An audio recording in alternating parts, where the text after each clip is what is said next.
What is up, everybody? We are back here at the end, well, pretty much the end of 2025, 12/26. So still got 5 days left, but what better time than after Christmas to talk about the beers that we actually enjoyed this year? And I've got a motley crew of YouTubers on here to talk about the different beers. We have Shane from Shane's Craft Beer Review. We got Chase from Nutmeg to Palmetto. We got Dave from Beer in Front, and we got Ray from Mars. I mean, the Alkanauts, which kind of is fitting for your name with some of the video stuff we're seeing there. So, but yeah, so just kind of kicking on the night after Christmas, and don't know who's all around, who's all watching. If you're in the comments, make sure you chime in as well so we know you're also there. We are streaming this vertical and horizontal, so whatever device you like, we are there and hopefully coming through clear for you.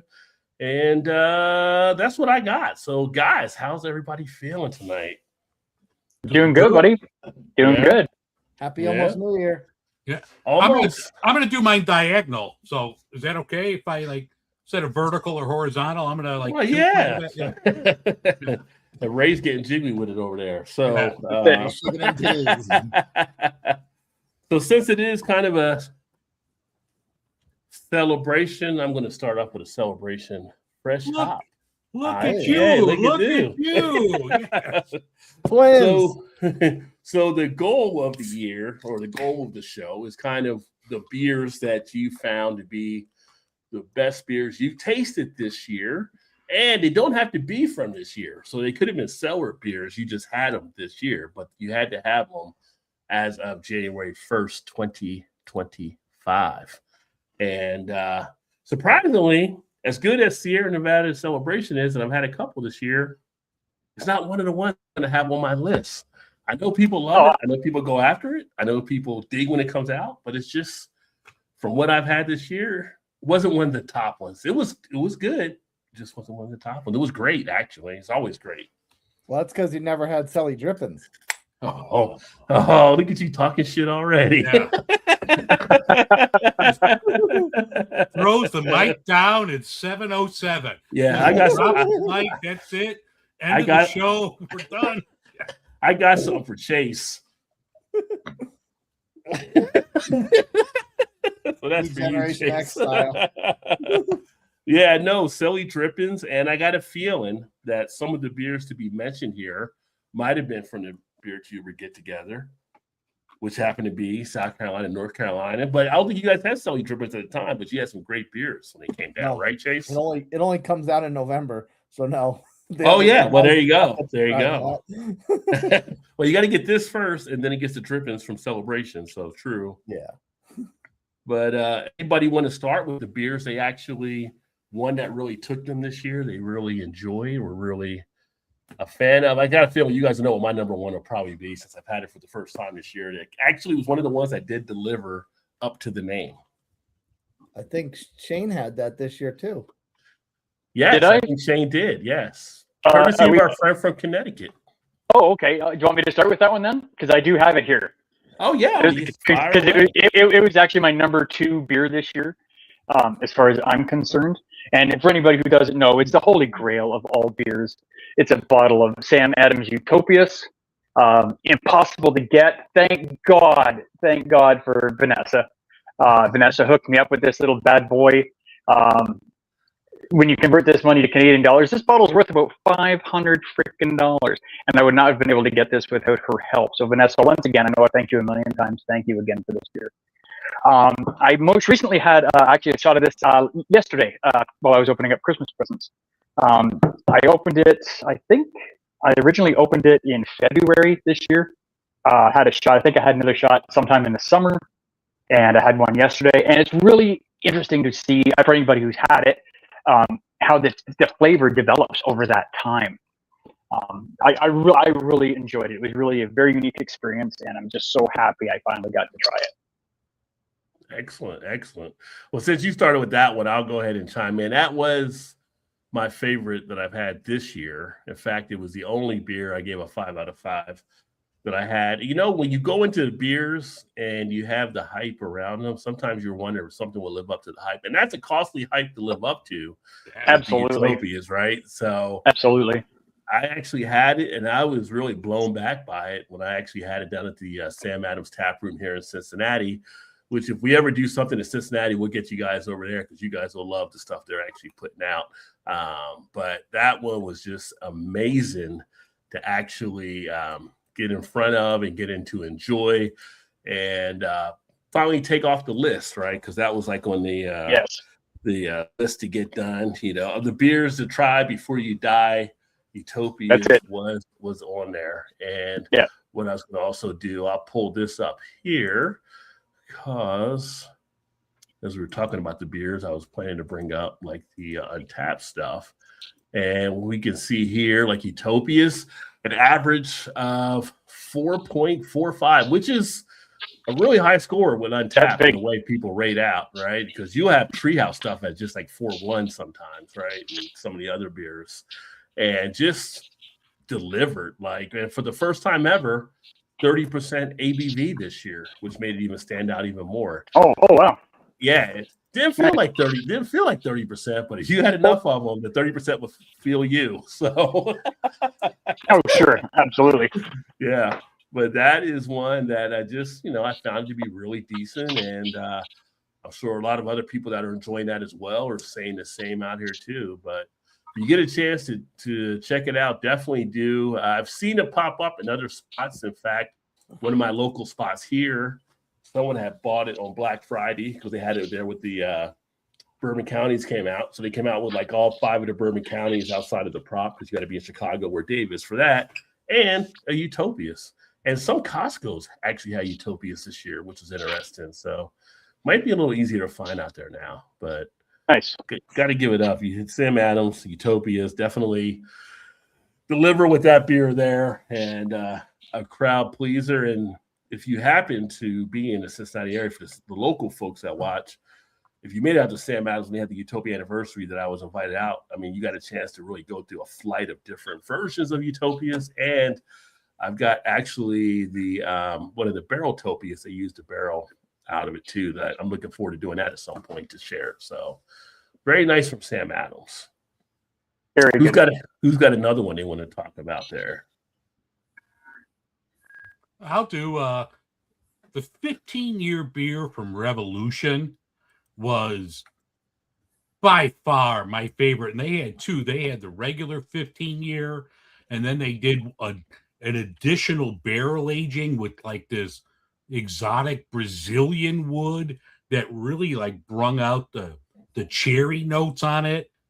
I mean, that was phenomenal. That's one like I'm kicking myself that I only grabbed a 4-pack of, because it's gone. And it was like by far like stunning. Like that's something I wish, and it's only like a one-time thing. They're not gonna put it out again next year.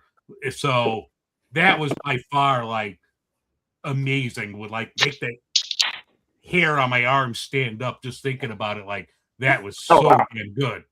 Yeah.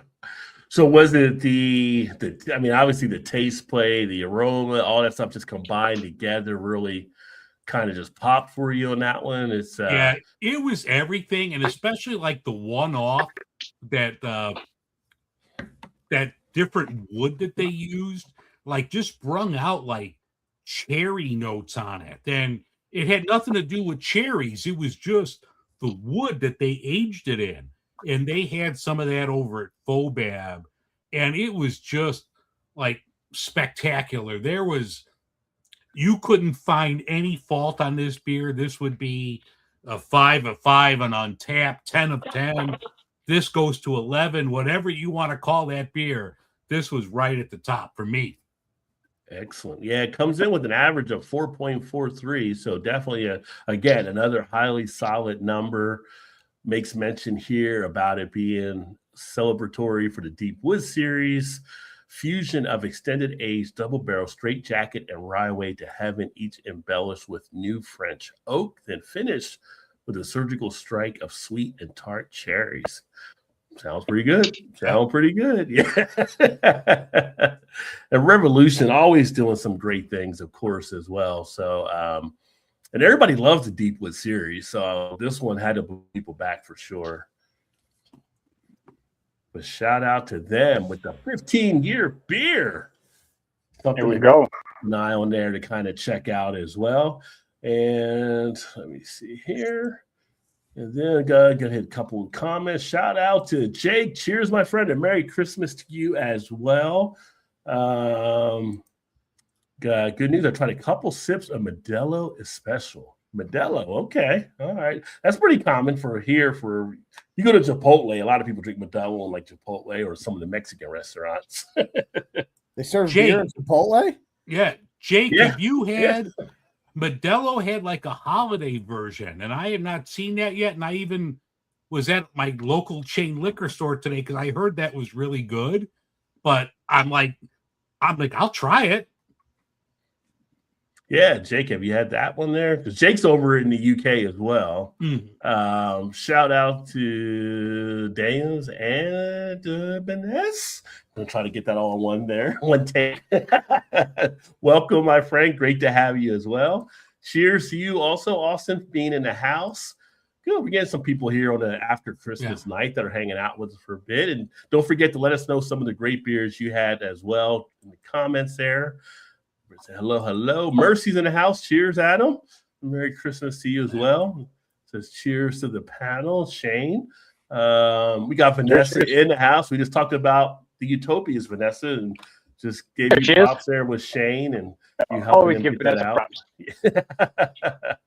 And then a couple more hellos. Hello, hello, hello, hello, hello. Is it me you're looking for? It's another hello. And not sure why that doubled there. That's weird. Yeah, too many channels to get a like on. Yeah, well, she's watching. Notice she's watching through the different channels and stuff too. So that's why I came up there a few times. Cheers to Ryan in the house. Great to see you, my friend. Ryan actually also has the channel there with the Cincy Brewdad. He couldn't make it in tonight, but I said, hey, somebody comments on this beers you actually had. If you haven't checked out Cincy Brewdad, make sure to check him out as well. New Utopia out. Yum. I am buying a house. I will postpone the Utopia purchases. Okay, well, postpone you might not get for a while, but I mean, it's all about priorities. Yeah, but you know what? Like you could do like the Utopias bottle, like Heineken used to do with their square bottles, and use those as bricks, Vanessa, and just build your own house out of the Utopias bottle. Yeah. Nice. There was the Heineken house. No one's done a Utopia's house. That'd be pretty expensive house, I guess, and we're in terms of beer, but yeah. You might be able to deduct that. It's like a building expense, though. As a write-off, write it off, right? Yeah. That's not a bad idea, actually. Not a bad idea. All right. Who else has another great beer they tasted this year? I got one for you. I'm sure you guys are aware that I'm not overly fond of the dark beers, but if you'll allow me, Ray doesn't like anything. That's true. Fair point. Oh, hold up here. I like a lot of stuff, but I've got a little slide here that. You got a slide. Allow me to share that. Yeah. So he actually brought his own slides. Hey, all right. You told us to be prepared, so I did. So, a flavored stout. Hold on. One of my tops. You're prepared. So. One of my tops this year. I'm shocked, and I've actually got 2 dark beers. This year, which I don't know what's going on. Something happened, but so. It's look at the nice rotating shit you got. Oh yeah, man. Yeah. This Margot Milk Stout from Brimstone Brewing. Now they make this just about every year, and they try something a little different. This year they did it with strawberry. Let me tell you. I think it comes in at like 5.2% ABV, so it's not a really strong one. Unlike your Utopias and your 15-year, it's not one of these barrel aged beers that are just insane. But it's smooth, it's creamy, it's chocolatey, it's coffee, it's strawberry. It's a weird combination. I love it. I'm actually going to try and get out and buy a couple of more cans before they run out. Because I think Shane needs to try this one. Yeah, I was just going to ask if you could grab me one while you're there, Ray. Yeah, I don't think I'm going to be out there anytime soon. So thank you. Yeah, I was able to get 2 last week when I was out there doing a show. And I drank one and I shipped one off to Alan at one flight down. Just because he had one of the really not so friendly Margot Milk Virgins a couple of years ago. So I figured we better redeem this one. So right. But yeah, and so this was one of my top beers from this year. So it is the Margot A Milk Stout, right? is what from Brimstone, or is it Yeah. just okay? I just want to make sure 'cause I see that on Untapped as well. Yeah, it's the Margot Milk Stout. They do it every year, but like I say, they change it up and they put a different spin on it every single year they do it. Okay. So Eh. so some years it's like whatever. I don't know. They flavor it different every year, and this year they actually hit it out of the park. It's still maybe a 1, maybe a 2 can beer for me. Like I wouldn't drink 5 pints of these in a night, but anyways, Sounds pretty good to me though. I like Yeah. it. yeah, it's I think absolutely I'm gonna like delicious. that one. Well, the So I version think you here, will. the version you had was that the strawberry, vanilla, and lactose. That the Yeah. right one? Okay, all right. So that's like 4% ABV that it comes in at there. All right, I'm looking at it on Untapped. I think it's more than 4. But it's Untapped, so someone could have made an error. They have it as 4. So you take Untapped for what it is. Yeah, 'cause that's you know what? I might 20 be wrong. times It might actually only be 4, Mm. but I don't think so. And then they've got a red wine barrel version of that too, or they did at least. Nice. And They did a couple years ago, yeah. You sure it wasn't a bourbon barrel aged version? That's 8% on that one. Yeah, no, didn't have that Okay. one. So, Okay. Nice. but delicious. And in this little slideshow, like I said, I've got 2 dark beers, which is weird. Okay. Well, And one of them is a black lager, but it is not the black lager. And Shane will Oh, know what no. I'm talking about there. Hey, I do too. I've had it. I've had it. Well, that's the first thing I thought of, but I'm like, no, that can't be it. It's got to be something different. So I can't wait to hear what it is. And I would definitely say for anybody that gets up into that area, I had the pleasure of going with Ray to Brimstone. Unfortunately, the other crew wasn't with us when we went out to the rest of the crew. Great brewery, fantastic beer. So I was really impressed. One of the top breweries when we were up there in the Ira area and stuff for the 2023 get together. So they knock it out of the park. 24. 2024. It's 24. God, yeah, because next year's 26, so this would have been 20, 25. 23 was 23 was Also, a while ago. good thing we don't write checks anymore because that used to be the worst thing when you had to change it. You put the new dates on checks. You're always writing the last year on it. They're like, sir, that would have been like a year ago. Well, Sorry. Still good. Sorry. Yeah, as long as you don't future market. Yeah. yeah, it's still good. So yeah, It's not good. You got like 3 months on a check and that's stale dated, man. Well, Vanessa was saying she's doing the house because she has to move out of there. So, but she has the 3 bottles of 2023 still left. So she's got some Utopias. Oh, stock. Jesus. And then we got another celebrity in the comments there. Blue's in the Ooh, house. Blue. Blue. Oh, another I got the great man in channel. blue. If you haven't checked out Blue Ice, make sure to check him out. It said Flanders Sour at Fire Force was the absolute favorite of the year. You're drunk. Now, before I say too much else, everybody knows I hate Flanders ales. That was the best Flanders I've ever had. Okay. So it's getting It was very good. maybe Wait, it was turn the best Flanders and it was a sour? Flanders is sour. Yeah. Flanders. It's that. I think it's the funkiness from the Flanders for me that I don't like, and I don't really like sours. But the one at Fireford, I was like, I don't like it, but it's the best one I've ever had. Okay. So that says something. I think. Maybe Shane's growing up on us, folks. I don't know. Yeah. Oh, wait till we get back around to my next beer, Roger. I'm gonna blow your mind. It's okay. All right, Chase, you got one you want to say? Because I know you haven't put one up there yet. I can either double down on a barley wine for Dave, or I can double down on a stout for Ray. I like both styles, so you're going to offend me either way. Okay. Your choice, sir. I'll do- Your choice.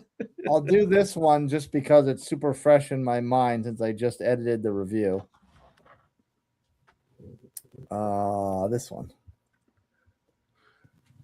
Did it work? Oh yeah, he's got his little slideshow now too. All right, Oh, just sit back and drink. I- Look at this. I feel so underdressed for this party. I didn't bring any slides. I was going to pull it up, but Chase is already doing it. So there you go. I can sit here and drink my celebration. So the reason I wanted to bring up this first is because look now forget whatever my ranking was. Look at what the global ranking was amongst 1,000 unique check-ins. Still almost 4.5. And I will tell you, That's huge. Not to steal your thunder like that. Go Being for the time I was in Baltimore and Maryland, and I don't know if you guys, I don't think you can see it back there. What do I have? Yeah, over here, I have an Elder Pine sign. That was one of the breweries that blew me away from what they're actually doing out there. So I'm all eager to see what you say about it. Yeah, this one, well, I shot the review like a month and a half ago, so it's a little rough in my mind, but other than the video I just watched, but this was so dangerous. Like, I intentionally used my fatality glass, and you could drink this whole thing and not even realize you were going into Mortal Kombat fatality, because it's impressive how smooth this is for 16 gravity. Yeah, smooth. Yeah. Yeah, a lot of their beers hide alcohol very well, and I've got like one Elder Pine left. Like, I do a review on that I brought from Maryland. It's like I don't want to do it because it's the only one I got. But they're so good. They're so good. Once it's gone, it's gone. Right. It was like I just did that Firestone Walker review, and it was like, I don't have another one for the anniversary ale, and it was so good. The 7 blend they did together with that. Yeah, but I was impressed with how this one went together with all the dark fruits and the chocolates, and how kind of thick it was, but also easy to drink. It was kind of wild. Yeah. That's the first time you've had Elder Pine on their beers? Yeah. Actually, Okay. You know what's funny? For the longest time, I thought they were out of California. I didn't realize they were Baltimore. Yeah, no, they're right there in Maryland. I still share a lot of their stuff on the Facebook page when they come out with things, because they're worth getting. If you can get them, you see them somewhere, pick them up. I don't know if they go much further out of Maryland, maybe Delaware, Virginia. How did you get them? Did you get them down in South Carolina? No, one of my buddies did a trade with someone else, and then he just passed off the extra one to me and one of our other friends. Okay. Nice. Because I think our local, probably closest connect is probably Paul from PA. So if you ever talk to Paul, he might be able to still get some of their stuff. And I think they might go to Eastern PA. Is he in East? I thought he was in Western PA for some reason. No, he's Eastern. He's Eastern PA. Oh, okay. Mhm. Yeah, he's about probably like, I want to say like an hour and a half, not really to 2, I think, from where other half is in Philadelphia, and Bad Robot and all them too. I don't know if he ever gets down there though. Paul's more of a rural kind of guy. Doesn't like the big city as much, but he'll drink the beer, so he doesn't want to go deal with the people. So we all know how Paul is. Yeah, 100%. His beer is all homebrewed. Yeah. Paul will pay more if he can avoid people. So yes. I mean, you can't blame him. I mean, really, I can't blame He's him. got something. He's on to something there for sure. Well, shout out to the first round of beers. Those were some bangers for sure. I'm just drinking this, and as I drink this, I'm like just getting thirsty for some other stuff. So, So, Rod, when you found that strawberry milk stout on Untapped, what was the rating on that? I missed that. let me see here. Let me go back. Give me one I could search it myself, but the my camera's kind of behaving right now, so I don't want to do too much here. So Yeah, don't mess with it. Don't touch it. No touchy. No touchy. Oh, thank you. All right, let me pull it up here. So I'm just this curious, one, because- for the mango milk stout, this one Okay, actually that's not came bad. in as a 374 That was the mango. rating. That's Margo. the mango. Oh, the Margo. Okay, that was I'm sorry, clever, yeah. Margo a milk stout. 374 is what it came in, but it's only off of 234 unique, 258 Hey, that's not bad. total. No, it's good. Yeah, and that's where I saw the 4% ABV. And keep in mind, Untapped is just Untapped. So I see Yep. people in Untapped that would have a chocolate stout and they would write as too chocolatey. What is it? Chocolate stout. It's going to have That's what chocolate, you right? ordered. Yeah. But like we know Brimstone does some good stuff here. You can see it's a 4, you can see a 5, 4. It's got a low amount of people that have actually checked this one out, but right. a lot of them are pretty decent on what they're giving here. So again, the average is the average. So, but I would definitely give it a go. I mean, that the strawberry, the vanilla, and the lactose. I've actually got one of the Neapolitan Boulevard strawberry chocolate and vanilla. I haven't tried either of those yet. I need to do those too, but I'm a big fan. Yeah, I'm of super that. spoiled. I get they've got a concert venue there. If you know, most of you guys know, in the upstairs section of that brewery, and I work there, so I get out there, you know, once or twice a month, doing shows there, and I get to try all the new beers. And you know, I've got my personal favorites, which I happen to just have my absolute favorite IPA right here. But Okay. Well, we can talk about that one here in a second too. oh, then, it's there, man. It's there. Let me hit some of the comments and stuff here. Brian said, I have 4 top beers this year. Okay. Bada Morgana, Apple Brandy Barrel Aged Belgian Quaff from Streetside. Say that 10 times fast. Yeah. Okay. Right? So Yeah. apparently I need to get to Streetside again. Streetside is a pretty cool. I think Streetside to me is one of the more underrated breweries in Cincinnati. They put out some phenomenal beers. In fact, when I got together with Joe from the Beer Patrol and Todd and Eric, and they came in town, and Joe's dad, I took him to Streetside, and it was just blown away by the great beers that we actually had there. And so I need to check that one out. A lot of people go Streetside because of their IPA. They got a really good hazy IPA game they're doing, but knowing they're doing a Belgian quad, okay, you got my attention now for sure. Kenosha, Knickers, Maple. Oh, Maple. That's Shane's keyword right there. Right. That's it. And Somebody said maple. And bourbon barrel aged streusel inspired out from Sonder Brewing. Okay, Sonder's also another one here in Cincinnati, and they do some pretty good beers as well. I had not seen that one out there. Okay. Okay, I No- want one of that, like maple Yeah. and apple. Come on. Maybe Yeah, an yeah. apple. Yeah, Yeah. Kenosha Kickers. I'll keep that in mind. Yeah, Let's see from here. Home Alone. From Yeah. Home Alone. Yeah, I know. Yeah. Shout out to Amarillo Beagles. Hello, cheers, Biggies. welcome.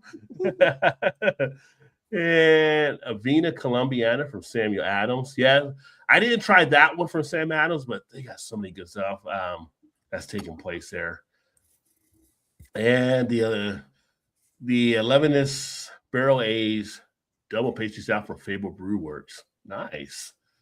So that's another one that's blowing up here in the area. Fable Brew Works. They're making a good name for themselves, and I need to definitely try to check them out too and see what they're actually putting out. But I know one right there is pretty good. Wanderer Monsters is another one that we have locally that I'm trying to get into some more. Rise, So they how all long is sound the drive? delicious. Yeah. How long is the drive from here to Fabled? Fable Brew Works for me is probably about half an hour. Okay, and from here to you is what, 6 hours? 5.5? 5.5. Yeah. All right. So I mean, if we ever do like a Cincinnati get together, I mean, there's going to be a lot of things to have to choose and narrow down from. But there's so well, much why don't good we beer. just like come down one weekend each month and Hey, that works. That works for me. That works for me. You know, you're welcome. I wish know, I could afford it. Yeah. Bring Paul and his wife can hang out with your niece because they had a real good time when they got to meet each other and stuff. So yeah. And we get Todd and Shannon to come up because they're just an hour and a half south of me. And Chase isn't very far. He can just pop on over. You can pop on over. You're- Yeah. Yeah, you're on the border. Cincinnati's on the border, so that's like, I'm gonna guess maybe 4 hours.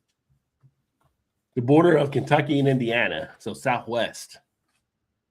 Yeah. I was going to say it's more like 6 or 7, isn't it, from you? No, No? because I've driven to. It took me 8 hours to get to Central Indiana. Oh and wow. it's like 2 hours. It was like close to 2 hours from the border, the Kentucky border to outside Indianapolis. Okay. So, my guess is it's probably about 4. Oh, chug-a-lug, Dave. Not I will. not an undoable trip, but definitely a weekend trip because there's no way Nice. hell doing that in one day. Yeah, no. And then Ray said they all sound delicious. I think it's coming back. I know Ray asked about the comments. I think because we have it streamed on different channels, it shows me all the comments on my screen, but it's probably showing all his comments on your screen too. But Okay. On your YouTube channel, it would just show at one time. So for people that are coming in through the link comments on different channels, they're only seeing it one time on whoever they're watching it through. Yeah, I was going to link this through to our channel, but I didn't get there with the reboots and restarts and updates and Make sure the glitches camera and stays matrix up. and Yeah, we don't want you doing too much, Ray. We're happy to get you where you're at now. which, and you know what? Honestly, I'm so flabbergasted by this whole thing because I've got quite a slick freaking desktop computer here, and I don't understand what's going on. Yeah. Gremlins. Gremlins. Yeah. Gremlins, I tell you. It's a Christmas movie. It's a Speaking of Christmas movie. Gremlins, how come nobody ever talks about Gremlins for Christmas movies? Like people forget about Gremlins, I think. Well, no, the top two are Die Die Hard. Hard. And Gremlins. Yeah. And Die then Hard. number 3 is A Christmas Story. But nobody ever mentions like you with those Gremlins in the mix. Well, I you just don't- don't ask the right people. I would have told you that. No, I know it's a Christmas movie, but I rarely hear people make that debate about it being. That was a pretty good Christmas movie from back in the day. I got in a pretty heated argument once in a group chat because like now I'm not someone that denies Die Hard its place, but my friends wanted to deny Nightmare Before Christmas its place. And I was like, you can't include Die Hard and then not like you can't include Die Hard, which is, kind of an adjacent Christmas movie, and then disinclude Nightmare Before Christmas for being a Christmas adjacent movie or a Halloween movie or whatever. Well, I thought Night Before Christmas. I thought that I'd never seen that one, but I thought it was a Christmas movie. I've always thought that. I mean, it's literally Yeah, he's Night Before stealing Christmas, Christmas. and it's in the title. Yeah. Now the thing with Die Hard, I've always said Die Hard's a Christmas movie. But here's something I thought the other day. If Die Hard's a Christmas movie, could you make the argument so is Lethal Weapon? And Yeah. here's my point. The first Lethal I heard that Weapon recently. was at Christmas. Mel Gibson was dealing with going through the struggle of losing his wife. They got, had died or whatever. I think he died, he got killed, I can't remember, but he was on edge about to take his own life at certain points. He gets saved by Danny Glover and his family that give him a new meaning on life. And everything is like at this holiday. And he ends up spending the season basically with them. There's a holiday dinner and all kind of stuff. It becomes a part of the family. So I'm like, if you can make the argument on Die Hard, why couldn't you make the argument on Lethal Weapon? Because nobody ever does. And But- Danny Glover's wife in Lethal Weapon is Darlene Love, who sang one of the greatest Christmas songs of all time, Christmas Baby Please Come Home. There you go. Yeah. So I think I'm people just forget saying, about- people maybe they forget about Lethal Weapon, but Lethal Weapon might be that one out there too. If you're making it for Die Hard, Lethal Weapon's right there as well. True. That is true. Yes. So just throwing that out there. So for next year's debates, have that with the family, folks. Oh, you see here. So Ryan said he only sees them one each. So whatever channel they're watching as viewers, they only see the comment come up once. We're just seeing the multiple on our end Yeah. because everybody's links coming through. Let's see here. Have you tried simply lemonade and Kool-Aid mixed together? It's really good, especially with the tropical punch Kool-Aid flavor. With I haven't had vodka? Kool-Aid in a long time. Yeah. With vodka? Yeah. Well, yeah, why not? We were poor. We had Weilers. We didn't have Kool-Aid. Weiler's was a knockoff Kool-Aid, wasn't it? Yeah. We couldn't afford Kool-Aid. Cheers, Sam in the house. This lovely What's up, day Sammy? for a beverage. You talk about Trading Places as a Yeah. Christmas movie. I mean, they do celebrate Christmas. It is about Christmas, kind Yeah. of adjacent to it. I don't know how you want to play that one out. I mean, it does happen. And Jamie Lee Curtis is not going to put Dan Aykroyd out all by himself because she's like, it is Christmas. You're not going to be out here. You're coming home with me and blah, blah, blah. So, Had a couple Exactly. had a couple nice ornaments in that movie too. yeah. When you said Yes. Jamie had a couple Yeah. nice ornaments, or there were a couple nice ornaments. Yeah. But I'm pumped. Die Hard, Lethal Weapon, Predator. Look at Hans Gruber. Beverly Hills Cop T2. Now we have what? Avatar. LOL. Yeah. I didn't see the second Avatar, but the third one is out now. I can't take Something. Avatar seriously anymore. Yeah, right. Oh, hang on. Big shock. Never seen any of the Avatar movies either. Neither have Not, I. No, you're not even missing the, anything. not even the Shane, first I'm one. right there Wow. with you, Shane. The Awesome. first Yep. one was pretty good. The first one was basically depicted on like a futuristic, scientific little bighorn battle. And then I don't know what happened in the second and third. It was kind of interesting on the first one though. But I'm like, sometimes you don't need sequels. Just do it once and be done with it. Be good to go. The first one was a live action Fern Gully. Live action Fern Gully. That's awesome. What a great way to describe that. No one ever talks about Next Friday either. Yeah. Craig and Day get robbed on Christmas. You know, they're trying to have the whole good Christmas. Nobody ever talks about that being in the Christmas movies. But anyway, I digress. Who's got another beer they want to talk about that got up for 2025? Well, I could get my number one beer out of the way. Everybody sitting down. Hold on to your freaking chairs.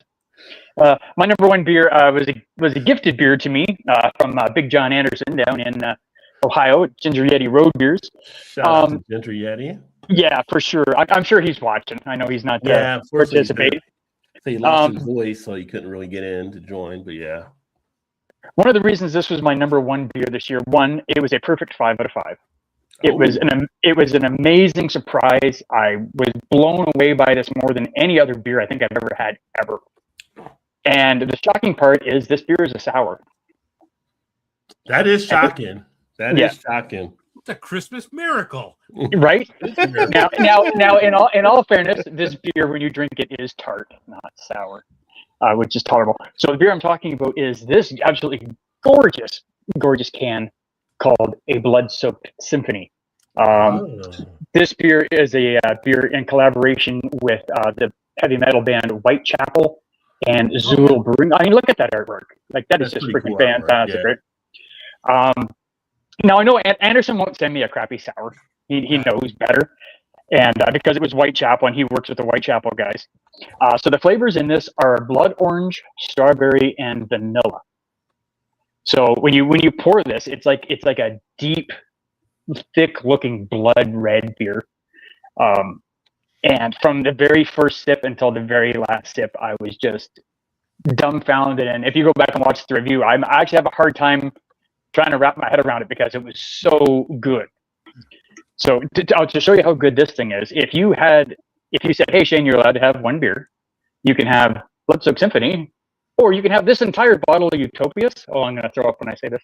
I'm going to take the Blood-Soaked Symphony. Wow. Well, If you guys can get this beer, freaking get your hands on it. I know Anderson was touring with Whitechapel recently, and he was at some place. I can't remember if it was a venue or a bar, and they were selling these for $23 US a can. What? I think it was brought up in discussion in our group there, and I said, you know what the sad part is that I would pay $23 for that beer. Yeah. Wow. It is that good. It was so good. Well, when they do it again, because Whitechapel's done beers with a local Chicago brewery, Old Irving, they've done a couple. Yes. So if they ever come out with another one, like a Whitechapel Old Irving, I'll grab some and send it your way, Shane. Oh yeah, please Like do. the ones that I've had have been phenomenal. Oh, for sure. And like I said, like this, it was collaboration with Zool. I think this is only maybe the second or third Zool beer I've ever had because obviously I can't get them up here. But yeah, Zool does some amazing beers for sure. Yeah, Like really, really good. Blood-Soaked Symphony, 6% ABV. Yes, sir. Sour, fruited, average rating 4.23. Gluten-free sour condition on blood orange, strawberry, vanilla. Wow. Collaboration with a good friends from the band Whitechapel. Yeah. Like really, again, really amazing. Blew me away. And by far, for me personally, that was my favorite beer that I had this year. Shane, you'll be really jealous when I tell you when I met up with Yeti in Asheville, he gave me an extra can of this, so I get to have it twice now. Son of a bitch. But it's good though. You've had it though, Chase. You'll back me up on this. You'll back me up. It's an amazing beer. It's an amazing beer. Yeah, amazing. So you're saying Yeti's playing favorites now?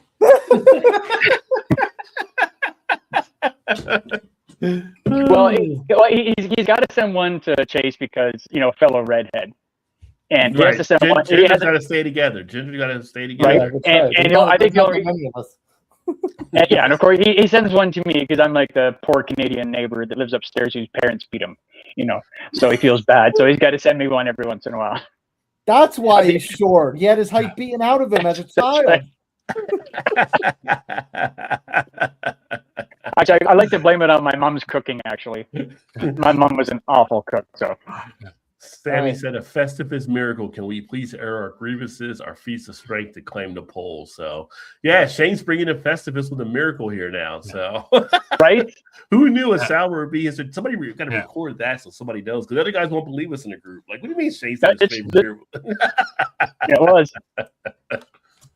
Well, I can't It was. stay too long, fellas, so I'm gonna crack open one of my top 5, and then I'm gonna have to bail. But I think I just uploaded it to you, Rod J. One Okay. my top 5 beers, and I'm gonna crack one open now. Wookie Jack that we've had from Firestone Walker, phenomenal black IPA.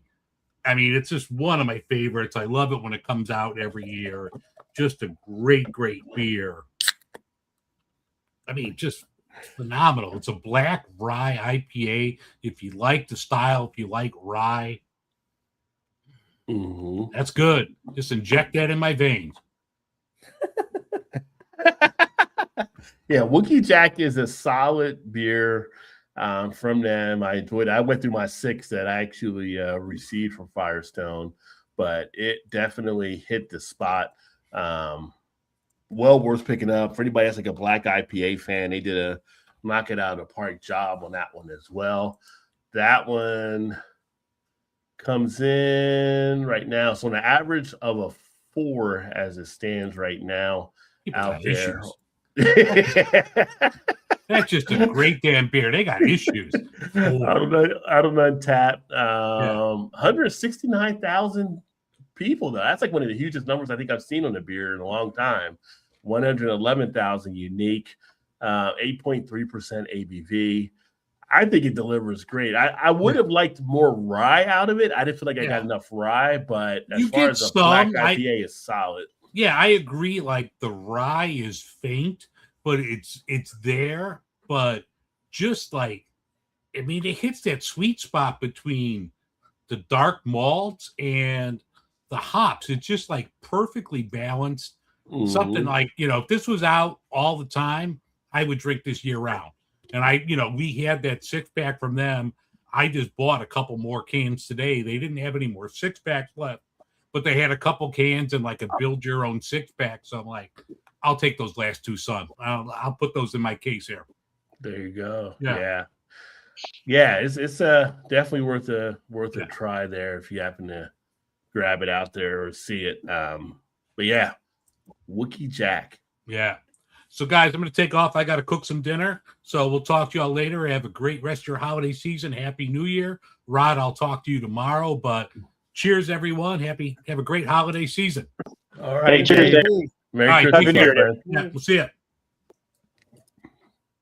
All right, and Vanessa's back in the house. That's always a good thing.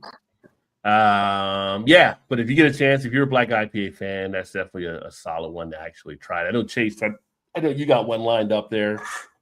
Yeah, well, so this one I'll spoil Shane's, I guess, future surprise. Well, what I was gonna do was set up Dave to tell you he was sending you a box, and I was gonna actually send you a box.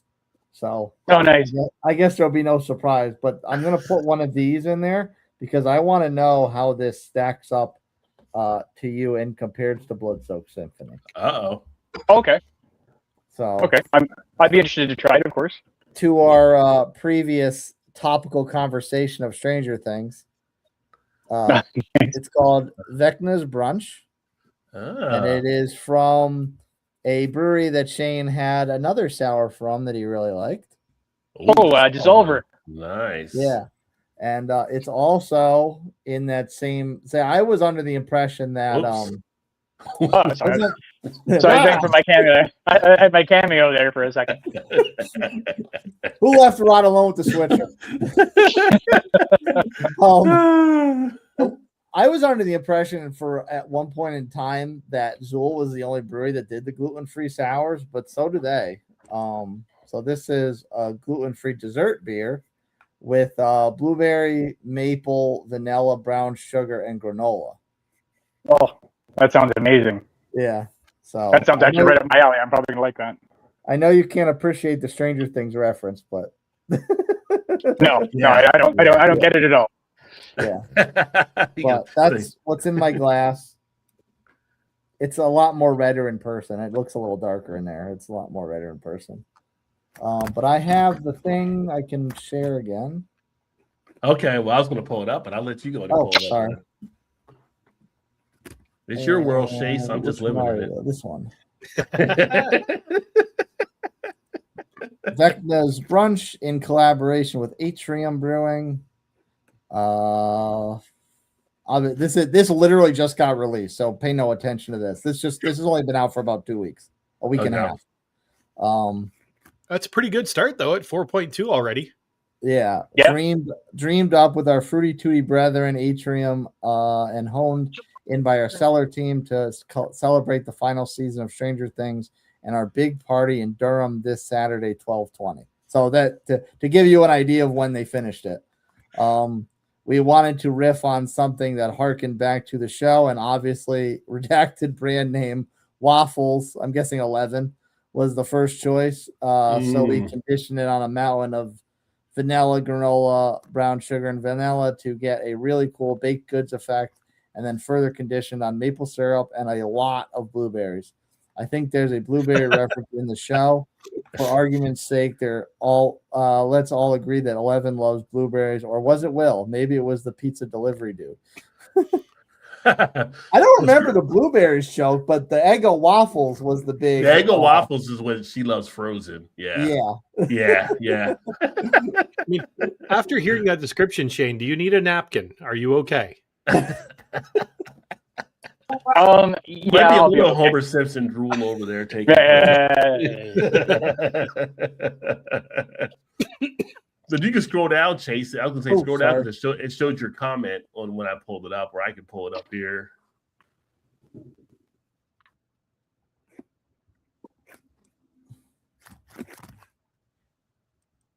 Where? Oh, Oh, yeah. yeah. There we go.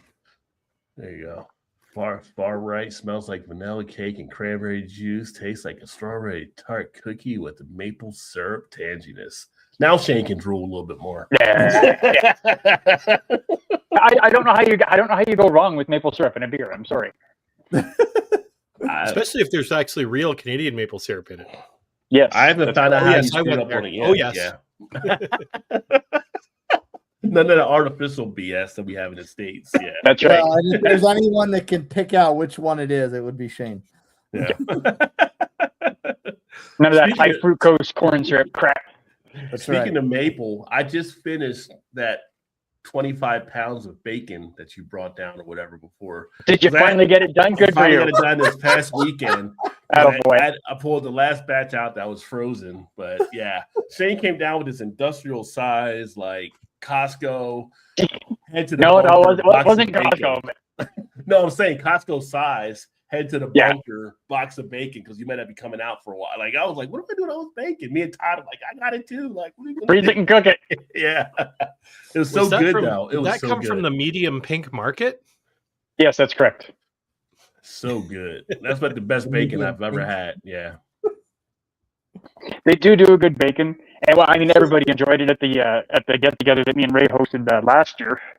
So Yeah. that's why I brought it down. Like, yeah, I said this is like awesome bacon that these guys do. Yeah. Yeah. I already love bacon anyway, but the Canadian bacon versus what we get in the States, big difference, folks. Big difference. Bacon from Canada, not Canadian bacon. Two different Yeah, things. not Canadian bacon, which is like ham in the States. So It is ham in the States. yeah. Yeah, but you guys are the only one that called it Canadian bacon. We don't call it Canadian bacon up here. No, that's ham. That's ham. Canadian It's only the bacon is Americans that female call it Canadian bacon. Yes, that's right, Ray. Female. Canadian bacon is female bacon. But we don't make the rules. We just live by them. So No, I get it. I'm not blaming you. I'm not blaming you guys specifically. And, Just as a whole. In general.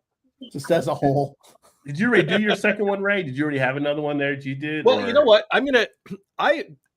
Let me go somewhere a little bit controversial because I know we're all about the craft Ooh. beer stuff, but Uh-oh. I actually hit on, and it Uh-oh. makes me sad, but yeah, I know these tips. It's fine, but I hit on a macro lager this year that I really enjoy, and if you give me permission to share there, Macro lager. I'm out. Absolutely not. I had a funny feeling you guys were going to do that. It kills me, but if Rod could, if Rod could see fit, it's this one. Really? Now, Okay. unfortunately, they're owned by Sapporo now, which takes them right offshore. I was always a big Alexander Keys fan, but they've been bought out as well. So that just leaves Moosehead really as the last kind of Canadian-owned macro-ish brewery. But this has been like, look how nice that is. How can you not like that? And look what they've put on the screen. Like there's a beaver and a maple leaf, and they've actually called it Canadian Lager now. I know, I can see your tears, Shane. I can see, but I don't mind. I actually don't mind Sleeman. Like it's- if I go to somebody's house and they hand me a Sleeman, I'm like, oh, Sleeman, great. I'm actually okay with it. I don't mind Sleeman. yeah, I was really disappointed when I actually learned. I got digging, and I was like, I bet you they've been bought out. And they're owned by an offshore company now. I mean, Mhm. there's worse companies. I don't think Sapporo is a horrible company. I've not really dug into it, but yeah, it is what it is, and it's just my daily drinker now. So Yeah. Right now, And it's all right. It's not. they still ahead, left go ahead. Stone. Well, I was saying Sapporo that still left Stone alone for the most part. Although I forgot what company they were doing that they did like made him pull up stakes. I can't remember who it was out west, but it's it's a company, it's a corporation, and it's dollar sensitive. But some of the ones that are having success, they leave alone and hopefully don't do anything to change it up because you do have some of these macros enforcing in different ingredients to cut costs, and people are noticing on some things. But yeah, but there's some macro. I mean, every beer's got a spot, right? So again, you have to satisfy only one person, you and your taste buds. That's why the whole thing about beer is like drink what you like, but don't be a dick type thing, right? So Yeah. let people now- enjoy their beers actually enjoying. And we have a lot of people. I know a lot of craft brewers that when they're on downtime, they're drinking macros. So again, it just happens. 100%. Oh, they all Yeah. all the brewers down here, especially the ones that I've become friends with, they're all High Life fans. Mhm. They're all throwing back High Life. They're shocked. Yeah, they all drink. They all drink high. They told us that when we were down there. They all drink High Life. All the brewers. They all drink High Life. said that, cousin. No. The guys at Southern Tier. The guys at where was that one place? The place with the two girl brewers. Can't remember the name of it off the top of my head. North Carolina or South Carolina? It's all the same to me. Don't tell North Carolina or South Carolina person. Well, no, I never knew what part of what Carolina we were in. I wasn't paying I attention. mean, Liability doesn't have two girl brewers, but that No, it wasn't but Liability. say that. Magnetic South. That Yeah. was it. It was Magnetic South. Yeah. They all drink High Life. Yeah. I think the guy, the first place we went to, Rockers. I think he was a High Life drinker too, if I'm not mistaken. Yeah. Yeah. But yeah, that seems to be the go-to for all the brewers down there. Yeah. Well, he Isn't came that from Brian's, India like, and had this anti-beer? champion. Probably. Brian, he's like against High Life. Yeah, there's one that he's highly against. I can't remember what it was. They had like a beer club or something, and he stopped drinking for a little bit. And when he came back to it, he tried to cash in his points, and they were like, "Nope, sorry." Oh wow. What? Yeah, it was a story. I can't remember. I think it was High Life. It could be. Is Wait. High Life the champagne of beers? Yes. Yeah. Yes. Okay, I'm pretty sure that's the one. I think you're right. Yeah. Wait. Yes. It's champagne beers. It's High Life. Yeah. What's banquet beers thing? What's Coors They're thing? Coors Banquet. I mean, they got the stubby, but I don't know if they have anything like It's stubby. that's what they call like the little stub bottle. Yeah. they Yeah, the have. stubby Yeah. bottles. Yeah. Yeah. The Johnny Lawrence beer. Yeah, they call it Coors Original up here now. It's not called Yeah, Banquet Coors anymore. Original. Yeah. Yeah. It was a golden beer or something. It was something, but it wasn't like the champagne beer. That's always been High Life for that. Remember, France was pouring out Miller bottles a couple of years ago because they were upset because they had champagne on that beer. And they're like, Miller don't care. You bought the bottles. You would have poured them out. That doesn't do anything. You go right ahead. Yeah, go right ahead. Get all the mice drunk or rats or whatever. Yeah. As a matter of fact, why don't you buy a double batch from us and do that? Right. But Miller High Life always has, for me, it has like a spot anyway, because as a kid, when I first started drinking beer, like taking those, sips and stuff like you would usually have with your parents or grandparents, my grandparents always had Miller High Life in the little bottles. So it's like, go get me a High Life out of the fridge and open up for them and take a little sip on the way back, right? So, yeah. So that always brings back good memories of Miller High Life. My favorite macro lager was Gansett. Oh yeah, and a side star of Jaws too, because a lot of people picked up and Jaws started drinking maggots Really? after that. Yeah, that's what Quentin drank. Was Narragansett acid. That's the beer he drank. That's what he had. Yeah, He died like within a few months of Jaws coming out. was it that? Did he? Was it that Huh? fast? I can't remember when he died. Did he die It that was fast very- afterwards? It was very, very close to when the film came out. Yeah, he was a good actor though. Sorry to interrupt. Canada won, Czechia nothing. Woo! I didn't know. I thought you were watching the bowl game because that's a touchdown sign in the States. That was just an orange raising excitement. Oh, sorry. Sorry. I'm like, oh, Shane's watching a bowl game over there. No. Goal No, would be like one Yeah. arm forward pointing towards the net. That would be a goal. That's right. Well, it's hard to do on a small screen. Yeah. That almost looks like I gotta make sure I do one and not two because that's Australian football, right? Yes. I think Coors Bank was a decent macro. I mean, I'll enjoy it time to time. A lot of the bars will do stuff like, $2 25-ounce pours of Coors Bank. But I'm like, well, shoot, I'll drink that. That don't bother me none. So, yeah. I It's prefer tasty. Coors to Bud. Yep. And it works. So, I don't complain. And let's see here. And then is it just me now for a second beer? Oh, the one that you had there. I think I got the right one, Ray. So here's the thing also for watching is kind of like, again, it's Untapped. So you can't always just go with Untapped on stuff as well. For the most part, I mean, I say you got to try stuff yourself if you really want to get it. But Untapped, the average on that one was like a 309. The right one here. But it's macros are always kind of hit downward on Untapped too. Sure. And it's kind of like when I went up there and I had Shane, you sent me one as well. The red ale that I had. The Rickards. Yeah, I didn't know it was like Molson Coors when I had it. It was tasting fine on tap, and then I found out it was Molson Coors. I'm like, okay, so macros can still make some good beers, Mhm. And when I sat there at the bar and had on draft, it was fine. It was decent. So yeah. Yeah, Rickards is my beer I have on tap if I go to a restaurant or something that doesn't have craft. That's just my go-to. Yeah. And speaking of Untapped, it's kind of funny. I saw there was a story that came out, or someone had made a comment online that was going around some of the Facebook beer groups. Like somebody was blaming like Untapped for why some of the breweries are getting slammed on their beer like that and everything. And it's like, I'm pretty sure it's not Untapped. I'm pretty sure it's probably your beer is up to par with you think it is compared to what people are drinking. Because most people you talk with, they're like, they may look at Untapped and they're going to, a lot of them don't really follow it for the ratings as much as more to find out more information maybe about a beer. Because in the end, you have to taste it yourself because your palate is what you're trying to satisfy. So just kind of funny. But yeah, but sometimes when Untapped, people do put some stupid stuff out there. And it's just like, you shouldn't be posting. You shouldn't be commenting because you probably don't know how things are supposed to taste. I get that. So Right.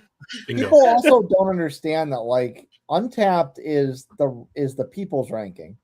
You know, if they want rankings that are People champ. based on how the beer should be, they need to go on Beer Advocate. Right. You know, they're two completely different venues. Yes. Right. Well, Untapped actually owns Beer Advocate now too, though. But they let them do Oh. what they're doing over there. Wow, Yeah, they that's bought competition. they bought them like a couple of years ago. People don't realize it, but they bought them out. And then the other Oh, one used geez.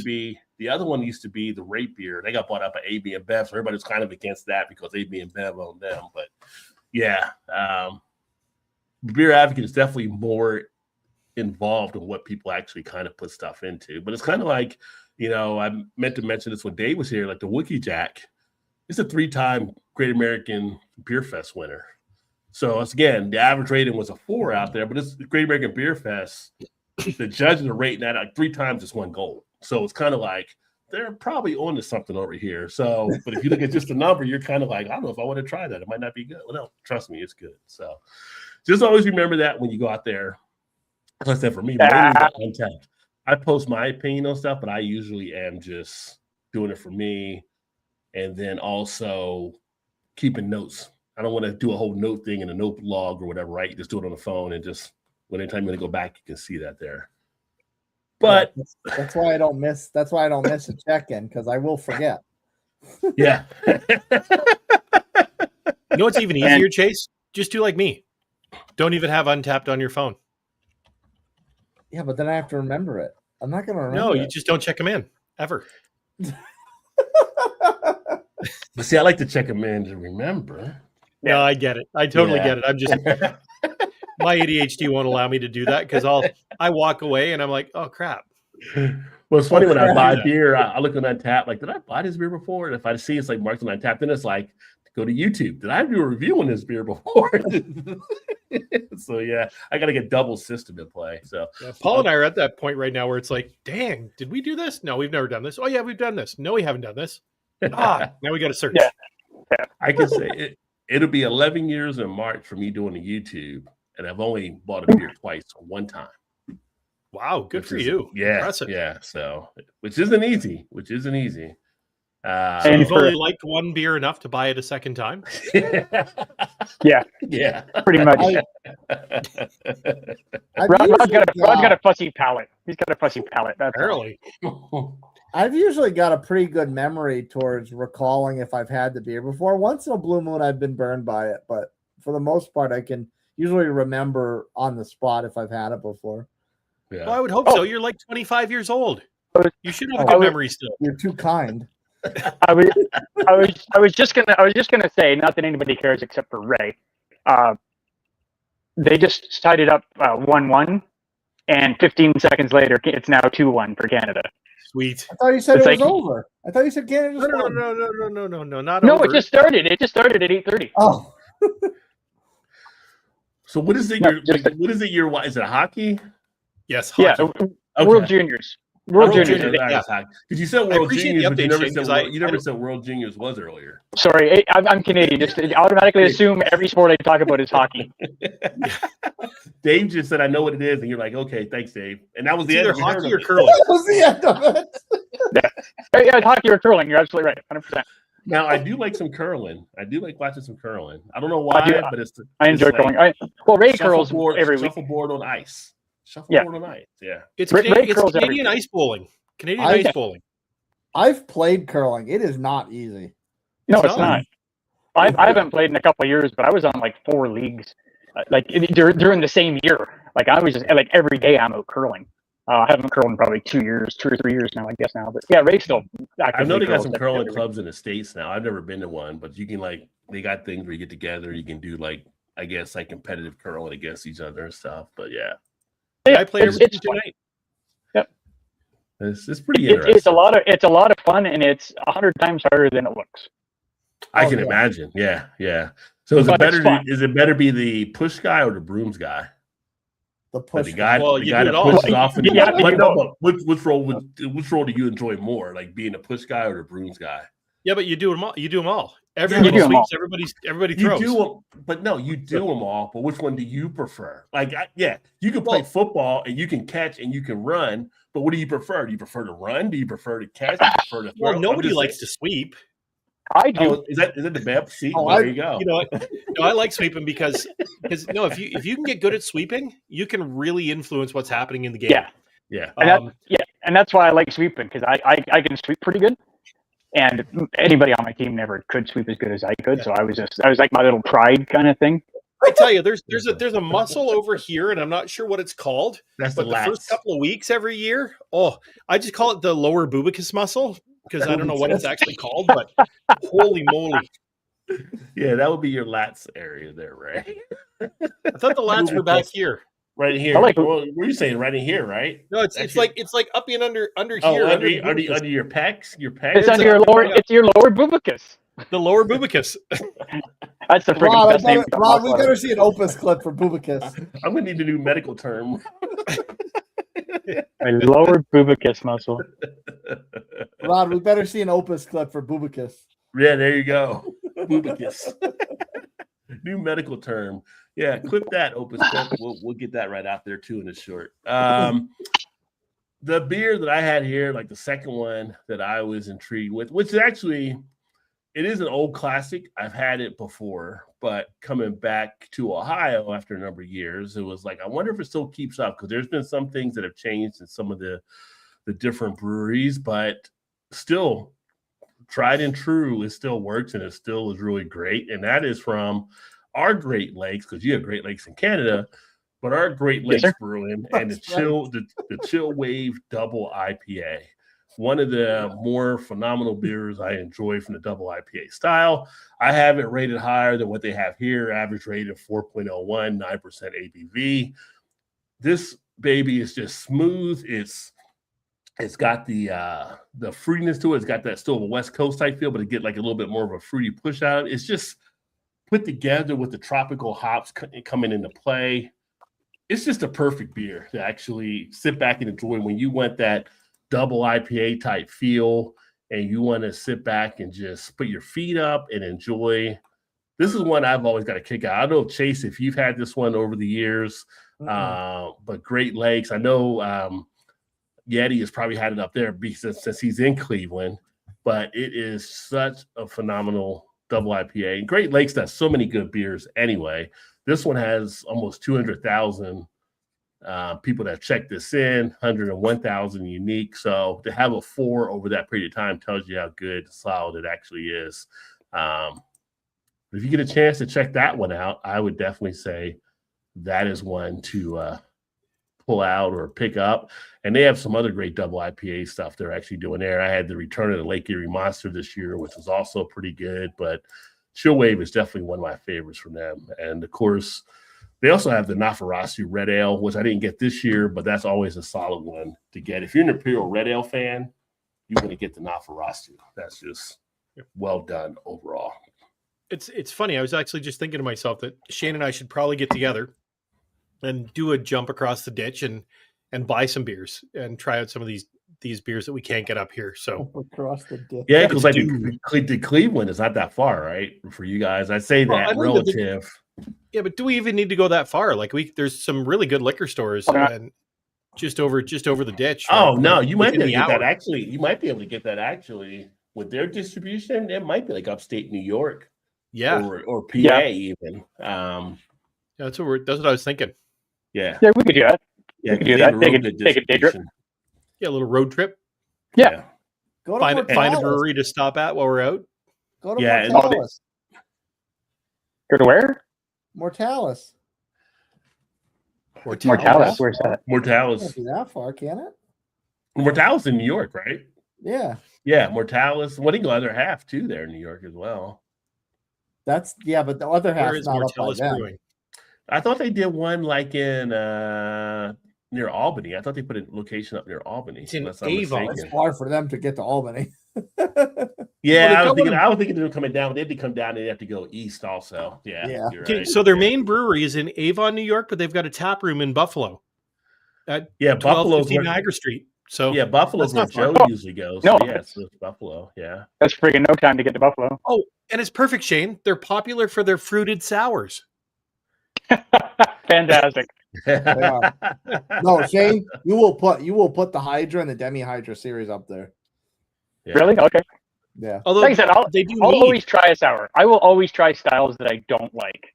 No, I will those are and I will continue to do it because I will eventually. Much like this one and like I said, even that Flanders, even though I really didn't like it too much, it was the best one I had. So I will continue to try styles I don't like. Well, that's the Apparently- thing. You always. I'm sorry. Go ahead, Ray. Oh, sorry. I was just going to say, apparently Mortalis does mead as well. So Oh, nice. I was gonna say with the Shane thing. Yeah, I mean, doing the styles, and I use like Shannon as an example. Shannon hated like IPAs until she had Bell's Two Hearted. No, it's a good And beer. then she was like, "Oh, that like That's a this." great And beer. I was like, "That's an IPA." She's like, "Really?" Like she really enjoyed it, so she still likes that beer, from I believe. So yeah, sticking with stuff, trying different stuff. Not every beer is going to always be that definitive style, possibly, because someone's going to do something different. It might grab you with a different version of that style. And shout out to What's Your Beer in the House. Cheers. Speaking of Todd and Shannon, Hey, they're there. I thought they There were you busy are, right tonight. there. Look at that. They're their local brew. What local brewery are you at there in the Louisville Oh, or Indiana area? I'm gonna guess. Let me guess. They're at Dunham Day. Over the other one. Their other one used to be Perpetual, right? Lady of what was it? They're Perpetual Hop. Perpetual Hops. Yeah, Yeah, Perpetual Hops. I mean, that used to be their local spot. Could be a different one. I'm gonna guess they're at Dunham Day. They do go there, and that's a great place. Amazing pizza at that place. Oh my god, really good. Unfortunately, they're going to be. It had to be Todd's responded. Ding, ding, ding. You got it. Which one is it? Dunham Day. Right? Is it that one? Okay. Yeah, it's right there. Because I said the other one. He didn't say which one it was for sure. Yeah. So Yeah, they great little brewery. Small, the tiny little place, but great beer, and their pizza is top of the charts. It's really good. yeah. Is that the one their friends are working that they came up with too? That they've been doing some different stuff. I think. Or is that a different one? Could be. Okay. Yeah, I know they go to Dunham Day quite a bit, and they Dunham Day. have a lot of Bottom day. Okay. yeah. They have a lot of. I know I've seen them post stuff about like euchre tournaments, and I think they did some golf or something like that. So they do a lot of stuff with their community, right? So it's a nice Yeah. that I like in a brewery. You guys play euchre in Canada? Yes, oh, sir. yeah. Yeah. Okay. I didn't learn euchre until so it's 2025. So I was probably about like 2005. So it took 20 years ago or whatever. I'd never played growing up on the East Coast. We play like spades, or you would Okay, yeah. play it, or you play like hearts. Never Hearts, knew what yeah. euchre was until I came to the Midwest, and we play. They told me how to play during one of our softball tournaments. The softball thing, we do a softball tournament. You play like 3 or 4 games in a day, so you have time in between. They told me to play euchre, and then it's like they're kicking out people. Like you can kick out partners in euchre. That's pretty cool. I kind of like that. Like if they're getting upset with their partners, they just kick them out. Like, okay, you're not helping me out. You're out of here. Like, you can't do that in spades. You got to keep playing with that person whether they know what they're doing or not. So, Right. yeah. No, I think I learned how to play euchre when I was like Oh, early nice. teens, like 13, 14 maybe. Okay. Definitely by the time I was in high school, because everybody played euchre in high school during lunch. See, I learned first year of college. Did you? It was our backstage game between scene changes. But it's a nice game because it's involved enough, but it's pretty quick. Like you can get a game done. Like it's not like a 2-hour game, right? You can get it done in half an hour if you just slam through it. Yeah. Well, how about euchre? Euchre's a more peaceful game. You don't almost get into fights with euchre. I've seen people almost get into fights in spades. I've seen almost euchre fights too, Yeah. and half of them I cause half of them, but that's okay. Because quite often I'll get partnered with my wife, right? Like we'll do like couples, right? And You you didn't, know, you, didn't we'll, kick, you didn't kick Suet out of a game, did you? no, but I'll be Okay. like, we'll get absolutely destroyed on one round. And my favorite line is, "Oh my God, this game is so hard when you're playing against 3 people." Oh, whoa. Ouch. he doesn't. Yeah. He doesn't just fight during the match. Yeah. He fights after they go home too. Yeah. Oh yeah, And you didn't To have be to fair- walk home after. You didn't have to walk home after that. To be fair, my partners probably said the same thing about me. So it's one of my Shut favorite up. lines in euchre. It's hard to play against 3 people. Well, shout out to Todd because Todd's actually got the porter on tap that he helped brew. Look at that. Oh, nice. That I is forgot about awesome. that. Yeah. Ray says, "Is it good?" It's drinkable. All right, I need to grab another beer, my friends. Actually, I should tell you about Yes. the beer I just finished, actually. Yes. Because it's kind of a unique beer. It was just okay. I'm glad I didn't take the time to review it. Sorry, Jason, if you're watching. So one of the guys at work recently came back from Taiwan and brought me back a couple beers. So this one's just called Gold Medal Taiwan beer. Very you don't have to zoom in. It's a very nondescript kind of can. Like But that's the Heineken only. It sounds like a Heineken. It says distinctive flavor, light lager beer, Gold Medal Taiwan beer, and everything else is in Chinese. So, but it was okay. It was nothing special. It was an average. Like I would have rated it 2.5 or something. Nothing special about it. just like a lager. You said? Yeah, fine. just a kind of not as good as a Coors Light. I don't think. Mhm. If I had to compare, I think I'd rather have a Coors Light than this, but just barely. I mean, I would still drink this. I would still drink this. I mean, it's a lager. It's not exciting to me. Now, is that like a macro over there in Taiwan where they're at, or is that like a? I'm going to know? assume so. I'm just wondering. I look at the green and white, and I'm like, Like I how said, did they get away with that label? Because you could easily think it was a Heineken if you were to grab it. Yeah, I Gold think in Medal. the U.S. how they go after each other when they're like things are too close. That looks like pretty much a knockoff. Yeah, like I would have to Oh, scan the so- can. Like I can't literally besides that little bit of English on the label, it's all this stuff on the side. It's all Yeah. Chinese with no English. So I mean, it's from Taiwan. I don't expect it to have English on it. But I don't even know what the company is that makes this. I can't read it. Yeah. All right, give me 1 second. I'm just gonna mute on. Okay. So Cool. why Shane grabs that? Anybody else got another beer they want to talk about? Well, Sure. I might as well talk about my top Go ahead. IPA of the year. I'm gonna jump right in because I want to jump on this one. Chase is like, I'm ready. Sorry, go ahead, Chase. You go. You go, Chase. Go ahead. No, it's fine. You go. Chase was eager. He was waiting to pounce in. Right. Get out of here, young buck. I go, sure. And Ray goes like, well, I've got this IPA. Do it, buddy. You do it. You go. Well, we'll ping it back and forth because I've got like a couple stouts to go over. You said what? We'll ping it back and forth. Ray will be the meat in a nutmeg sandwich. What? I took my think I earbuds like out for like that. 30. I took my earbuds out for 30 seconds. You guys were talking about making a sandwich. What the hell? That's all right, Tom. We know you wanted to be here. That's all right. It's all good, Todd. We still love you, buddy. Don't worry. See you in a couple months. Yeah. You can put your favorite beers in a comment, Todd, if you want to, too. Did the share not work? Oh, there it I goes. got you. I got Going. you. I didn't know you had to. do Look that. at this. You're the only one that's He's gonna had give it. permission. Interesting. They're actually really terrible about creating their own check-in. So this is actually a check-in I made.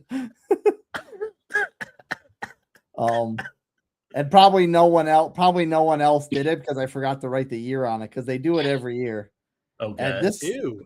this one, I mean, as you could see, they put in about half a dozen barrels. And this was the most, to me, one of the most subtle ones they've done. Because Okay. there was the one they did 2 years last year, I think I missed, but 2 years ago, it was heat right off the rip, and I loved it. This one was fine. It was very good, but it was definitely for a more moderate palate because the peppers were there, but they definitely were not as hot as they were 2 years ago. Okay. So you got the Beer- cinnamon, the cayenne, and the ancho, which are pretty Yeah. awesome.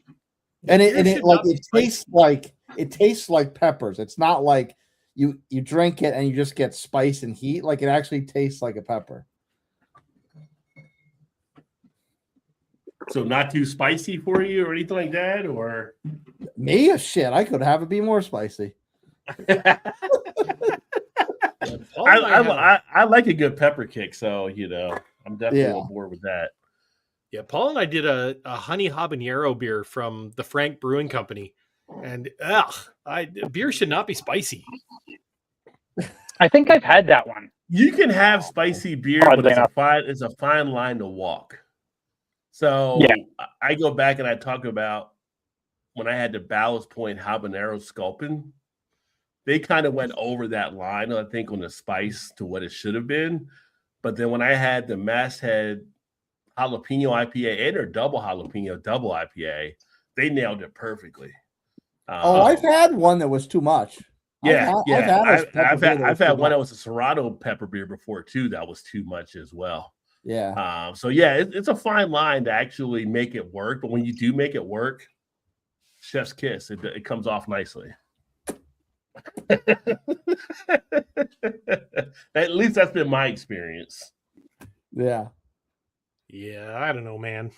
Hi, Shannon. Hello, Shannon. Shannon! Shannon says hi. But yeah. So Ray, Chase has put his out there too. You don't have to run him over this time. No, I didn't mean to. It just sort of happened. You know, Oh, I these think things that's happen. good. But so I mean, this I had to put this one goes on my list of best beers every single year. This was the actual beer that tipped me into the craft beer, liking the IPAs. Wow. I stumbled across it. Oh, I should know what this is. You do know what this is. I know, but I can't remember what it is. You've had it. You know it. Oh yeah, I know it. I just can't remember what the hell it is. Drum roll. Da-da-da-da-da-da-da. Yeah, I knew that. I knew it. I should have known it. God damn it. Here it is. This is what it looks like in the glass. The Rod J glass. It's absolutely it's the Rod J glass. Sinister You know, Minister. I It's like a it. straight up IPA, 80-ish something IBUs, does not hit that hard. It was actually when they first introduced this beer, it was a little bit stronger in the ABV. And I think they dropped it shortly afterwards just to get a little more penetration into the LCBO. Mhm. Right said penetration. I know, right? As Shane's off camera. Yeah. Sorry, I was reaching for a pen. I have to make notes. You guys know I gotta forget. work it into the LCBO. You know what I'm saying? Yeah, but yeah. So this past summer, funnily enough, they released the more Sinister Minister. Ooh. Oh, did they really? Is Yeah. Oh, I didn't know about that. I didn't know about that. Is it And triple it was IPA? it was very, very, very close to the initial recipe. And I think it came in at like 8.2% and 95 IBUs. So Wow. it was, but again, it was like, wow. that's Right in my really bad. wheelhouse. Yeah, it was like, you would have loved it, Shane. Oh, absolutely. They did not can it. Oh, really? I hate that. Yeah, they Oh, went, was this draft only. yeah, they went in-house only. I had that happen to me once before when Liability did the double version of Mortal Wombat. They only did it the one time and they didn't can it and they've never done it since. And I asked Jared every time, can you please make this again? Because it was so good. Yep. Hey, Chase, have you had the Sinister Minister? That No. one we're just talking about. Okay. I've never seen that can in my life. Just so you know, I have it written down on my pad here, Sinister Minister for Chase. You would love it. Okay. It's a nice bitter Westie. So I was thinking of you, so I'll try and grab you up a package maybe in a month or so. I'll get a collection for you. Okay. Send it Yeah, down. let's talk, Shane. We'll get something together to send out to these guys. So here's the Sinister Minister unfiltered, aggressively hopped IPA, vibrant and perfectly balanced, poured a rustic orange color with an exclusive malty backbone, dry hop to finish, testifying the dynamic citrus, floral, and stone fruit notes with resinous pine. Mm-hmm. So yeah, so this one, That's exactly what you get out of that beer too. Yeah. Exactly what that description is. yeah. So this one came in average 375 out there. That's low. 12,000. Yeah, 9,400. Yeah, I think it's better than that. Yeah. Well, I've actually had that one when I was up there when I went with Ray. Yep. I'd probably have to have it again. I had the taster, but I gave it a 3.5 when I had it. I have to see. So I think with that one, maybe the bitterness might throw some people off because it is a pretty bitter beer. What is it, 85? I'm used to the bitter type stuff though too. I think it was a taster that I had, and I don't know because I was having the other one. It was part of a flight that I had on stuff too there. So Yeah, that can but mess three you and up a too, half right? is not 3.5 is not a terrible score for me though, because 3.5 is a decent beer. Just Yeah, to give for it a sure. try to. Yeah.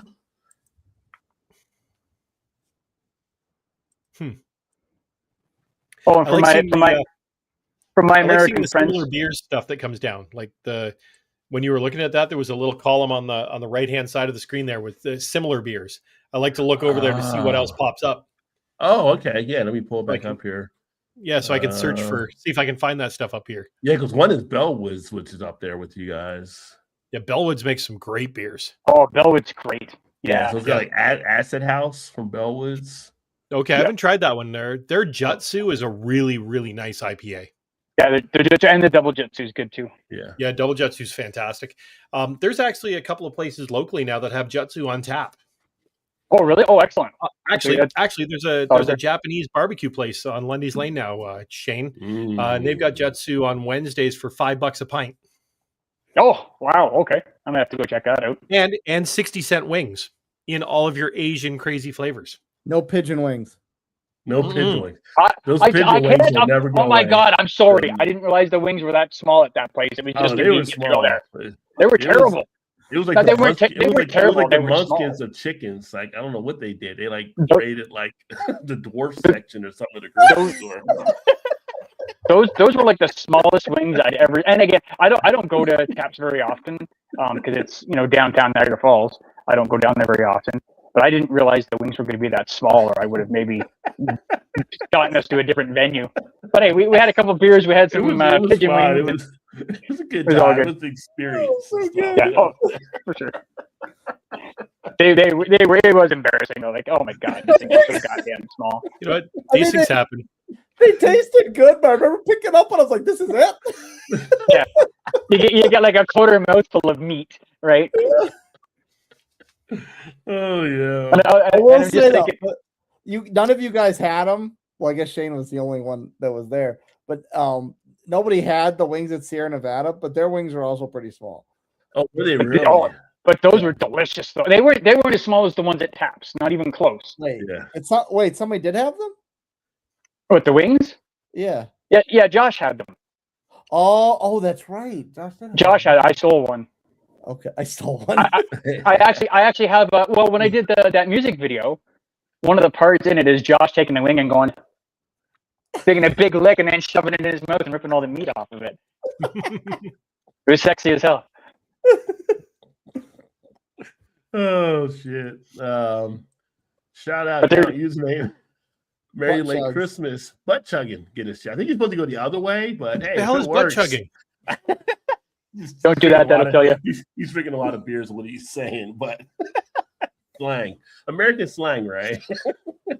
Yeah, definitely American slang. It's like Is- is essentially it- playing catch up. Like when you go to a party and everybody started like an hour and a half ahead of you, and you're like, I got to catch up. That's what he's doing, catching up right now. Yeah, But Okay, because up here, butt chugging is like beer enemas. That'll kill you. Well, I would say I wouldn't go into Urban Yeah. Dictionary. and look for- If you go to Urban Exactly. Dictionary, it's going to be something totally different. right? Yeah, that's hilarious. Oh, Shane, did you have another one there as well?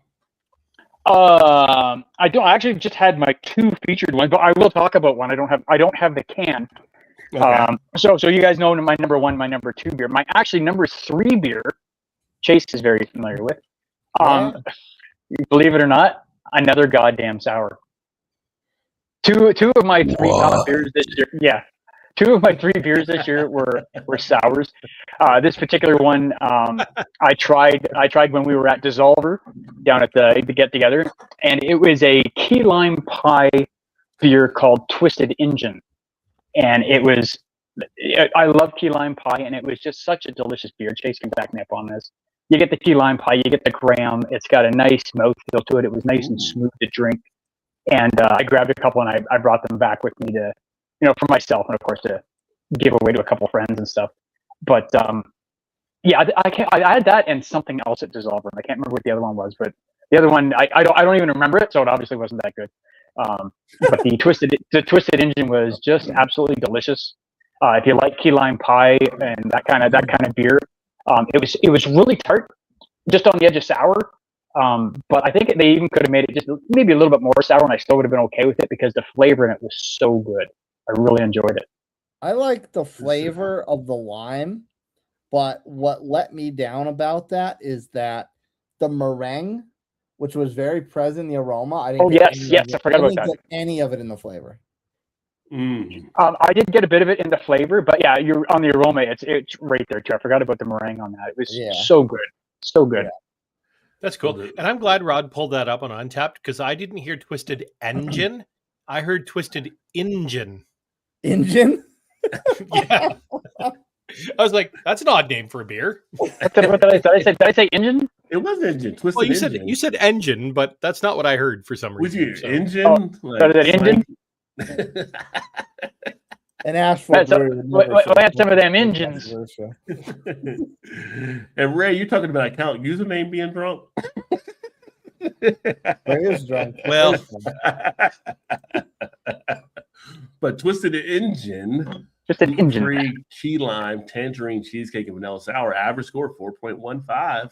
Yeah, So very good beer. definitely- That's some people that it's- definitely love it. 6% ABV. yeah, if that's a tart beer, I think that's a sour I might like. If You it's would- yeah, got that weird funky sour, I would not like it. It's No, not it wasn't. funky. It wasn't It's not overly. No, it wasn't overly sour, and it was just. It was so good, and again, mind blown sour. Maybe I'm just finally after 6 years, I'm getting used to sours. Maybe that's the problem.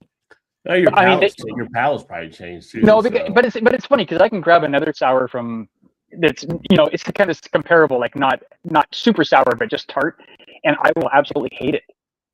But the flavor in these two sours that I had this year were just phenomenal. Again, if I say a sour is good, you guys should all be freaking running out and getting it because you know it's got to be goddamn phenomenal if I like it. You're not See, I lying. think that's the thing for me. If there's flavor there, I can drink it. Yes, If it's that's just correct. sour, if it just tastes like the beer is off and they threw some fruit in it to try and sell it still, that's my problem. Yes, Well, that's the and same problem I've got. I think the crux there is that the traditional sour has been what Ray described as what he doesn't like. Like that's like the traditional way to make one is that really pungent, tart, kind of puckery sourness, and that can turn people off because you don't taste anything other than maybe lemon. Right, and then you get through the beer, like even if you get like down to even to halfway or 3/4, and you're like, that sourness hasn't gone away, and I'm getting no flavor out of this beer. It's not an enjoyable experience for me. And I want to have. gone. I don't mind okay, you get a big punch of sour at the beginning, and then after like the third sip or maybe the fourth sip, you're like, oh, okay, I'm getting that little bit of raspberry in there. Oh my god, that's nice back in there because now the sourness has gone away a little bit because you're getting used to it. But a lot of the beers just don't have that flavor backing it up. It's just full on sour, and it's like that's not what I'm looking for in a beer.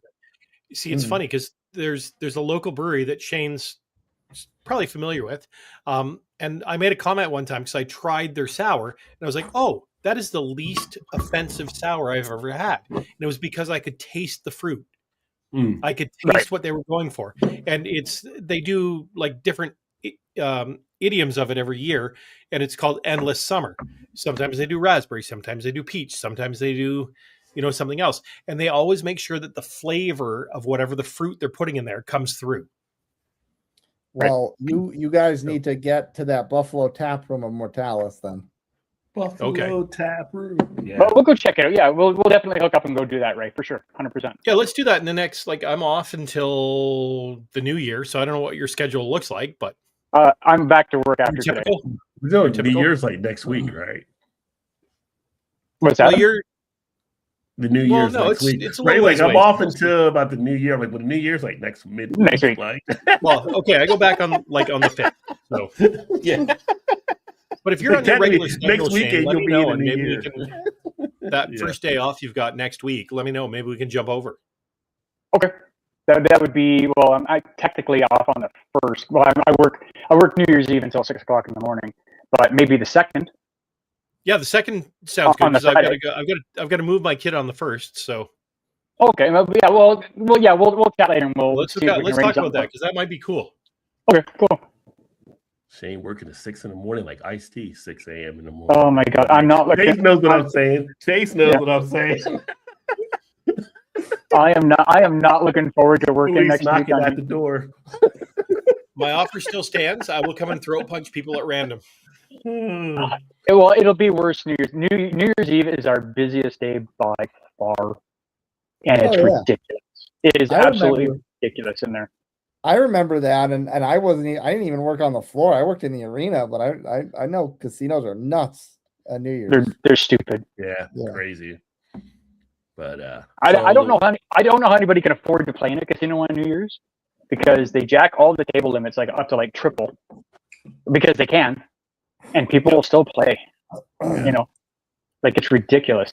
But the only good part is it is New Year's Eve, and there's a lot of really good-looking women wearing really nice clothes, just kind of prancing around. So I at least can't. you get a little bit of eye candy while I'm working, you know, which doesn't happen a lot, especially in the VIP room where I work. It's usually all old Asian ladies with 3 teeth. But you Or know, a sausage party. I didn't know Oh, you. yeah. I didn't know you knew mahjong. Oof. Careful. Careful. Well, I keep telling Suanna, I said I'm going to hook up with one of these old Asian ladies one day just for her money. Hey, nothing wrong with being a pool boy for some extra cash. She's not totally opposed to it. That's depending on how much money she has. Depending on how much, like if she's a multi-millionaire, she's not like, oh, you know, maybe I can rent you out a little bit. Yeah. Sell your body, Shane. Sell your body. Whatever. Means to an end, right? Means to an end. Bingo. I'm gonna share one, and I'm gonna close this tab because Shane. Well, let me needs share some kind one. of I'm a going to share one surprise. first before you share one, Chase. Okay. So, because I didn't share this one earlier, but this is one I didn't share earlier because I haven't fully rated it yet. But I've had it, and I can easily tell you it's a 4.75 out of 5. But it is Dragon's Milk, and it is their coconut rum barrel reserve. So Okay. I'll pull this up here. That sounds good. This is probably the best Dragon's Milk I think they've ever come out with. Whoa. Now I just recently got their D&D anniversary one. I have not tried that yet, but Did you really? I want to get one of those. Yeah. Well, I can try to get one for you if you want. They were like 43 or something down here. I saw it Yeah. in the place I got it. Wow. If you see it, pick it up. I'm gonna, like I said, me and Ray are gonna go over. Maybe we'll find it in our travels as well. Yeah. But this is actually also, I don't know if you saw it there, but this is also Dungeons and Dragons listed on here too. When they came out with this offshoot. But if you like coconut and you like rum, this baby just pretty much wails out with the flavors coming out from the aroma. Actually poured it into a glass here that I have that I'm going to actually drink here. And it is smooth as can be, 11% ABV. Average rated here, 4.26 on Untapped. It's just like one of those things where it's like, where's the flaw? I don't know where the flaw really is. I wouldn't say it's to the full 5 out of 5 for me, but the 4.75 is right there. That's huge then. Delivers on the flavors, the notes, the aftertaste. Is one that you hate to get to that last drop on and it's gone, right? So you got to get the 4-pack. And when you get the 4-pack, you wish you would have got more than a 4-pack because it's just that tasty. I mean, we've all seen or had different versions of Dragon's Milk, but this one, smooth as can be. So if you get a chance to see that out there, I would definitely grab it. What'd you say, Chase? I just had a Dragon's Milk. It was the orange one. The chocolate orange or something? Chocolate orange, yeah. And they had one that was out there like not chocolate chip, but it was chocolate something else. But this one, I mean, when I see Dragon's Milk, I usually get the 4-pack anyway. I just kind of grab it. It's like one of those automatic just buy the 4. This one had me wishing I would have got more than just a 4. It is just that tasty. And then we all know Joe, the Beer Patrol. He's a big coconut fiend. And I knew with his excitement when he did his review on how good it was going to be because he was just like in love with how good this beer was. And New Holland, those guys just knock it out of the park every time. I got a chance to meet some of their team when I was at CBC in Indianapolis last year. And it was just like, do I bow? Do I like curse? Like, what do I do here? Like, what's going on? Because like, you know, you guys like some of the guys when it comes to Imperial Stouts nowadays and what you're putting out there. They were all pretty cool and stuff. But yeah, I would definitely say grab this beer if you see it. If you're, like I said, rum, Coconut's one of those weird things. I don't like coconut outside of anything besides beer. But you get it into beer, and I will enjoy the shit out of coconut. Yeah. Well- rum's become one of my favorite spirits lately over the last few years. Anything with rum, let's bring it on. Let's give it a go. I love coconut, but I'm glad you said it was smooth because at this point, I probably had a couple others, but the first beer I had that was rum barrel aged, it was too much. Oh, really? Yeah, it was almost like just drinking straight grain alcohol. It was cool. so The overpowering. balance was off on it. Okay, yeah. Yeah, I couldn't even. And I mean, I've been stout crazy since I started drinking beer, or at least craft beer. Right. And that's the only stout that I didn't finish. I couldn't drink more than half that beer. Oh, wow. Yeah, Wow. it was so strong. Yeah. It was from a brewery that I love from up in Connecticut. I absolutely adore them. But that one, They didn't have any That's issue the or anything worst. was like anything that took place maybe in that batch or anything, or did you ever talk to them about it? Like, I was it don't. supposed to be that strong? I as far as I Yeah. know, it's what's supposed to be. Yeah. Yeah, Well, I'm just probably saying if fine. you to talk with them, because most of these ones, like with you get these higher ABV stuff, they're hiding alcohol so well in these beers now. Oh, And to yeah, have they one are. where it jumps Yeah, out, yeah, it's kind they of like are. weird. It's like, why is this jumping out off of this one? Like apparently you didn't blend it the way maybe you should have blended it, Yeah. or something may have happened in there. The barley wine I put up at the top of the show was like that. I'm like, this doesn't drink like 16%. Get out of here. Yeah. Those are dangerous. Yeah. Speaking of That's the one thing- dangerous, I don't know if you guys saw my short, which I would put that one up there too, but I haven't done a review on. But Bourbon County, they actually got a pretty decent blend this year. I don't know if you saw the shorts I did at our Kroger, our local grocery store. We have it on Yes. tap. So we got like 14.6% ABV on tap. And they give you like a sniff report, but the snifter's got to be 10 or 12 ounces. It's Kroger's $6. smart. It's $8 a pour. When they first listed it, it was $6 a pour. And when the beverage manager's like, whoa, that's too low. Like per ounce, we're undercharged. So he raised it to $8. But even at $8 for a 12-ounce pour of Bourbon County Stout, it was just crazy. I'm like, That's a good and deal. I was there, and other people were drinking some other stuff. I'm like, I get a few of these.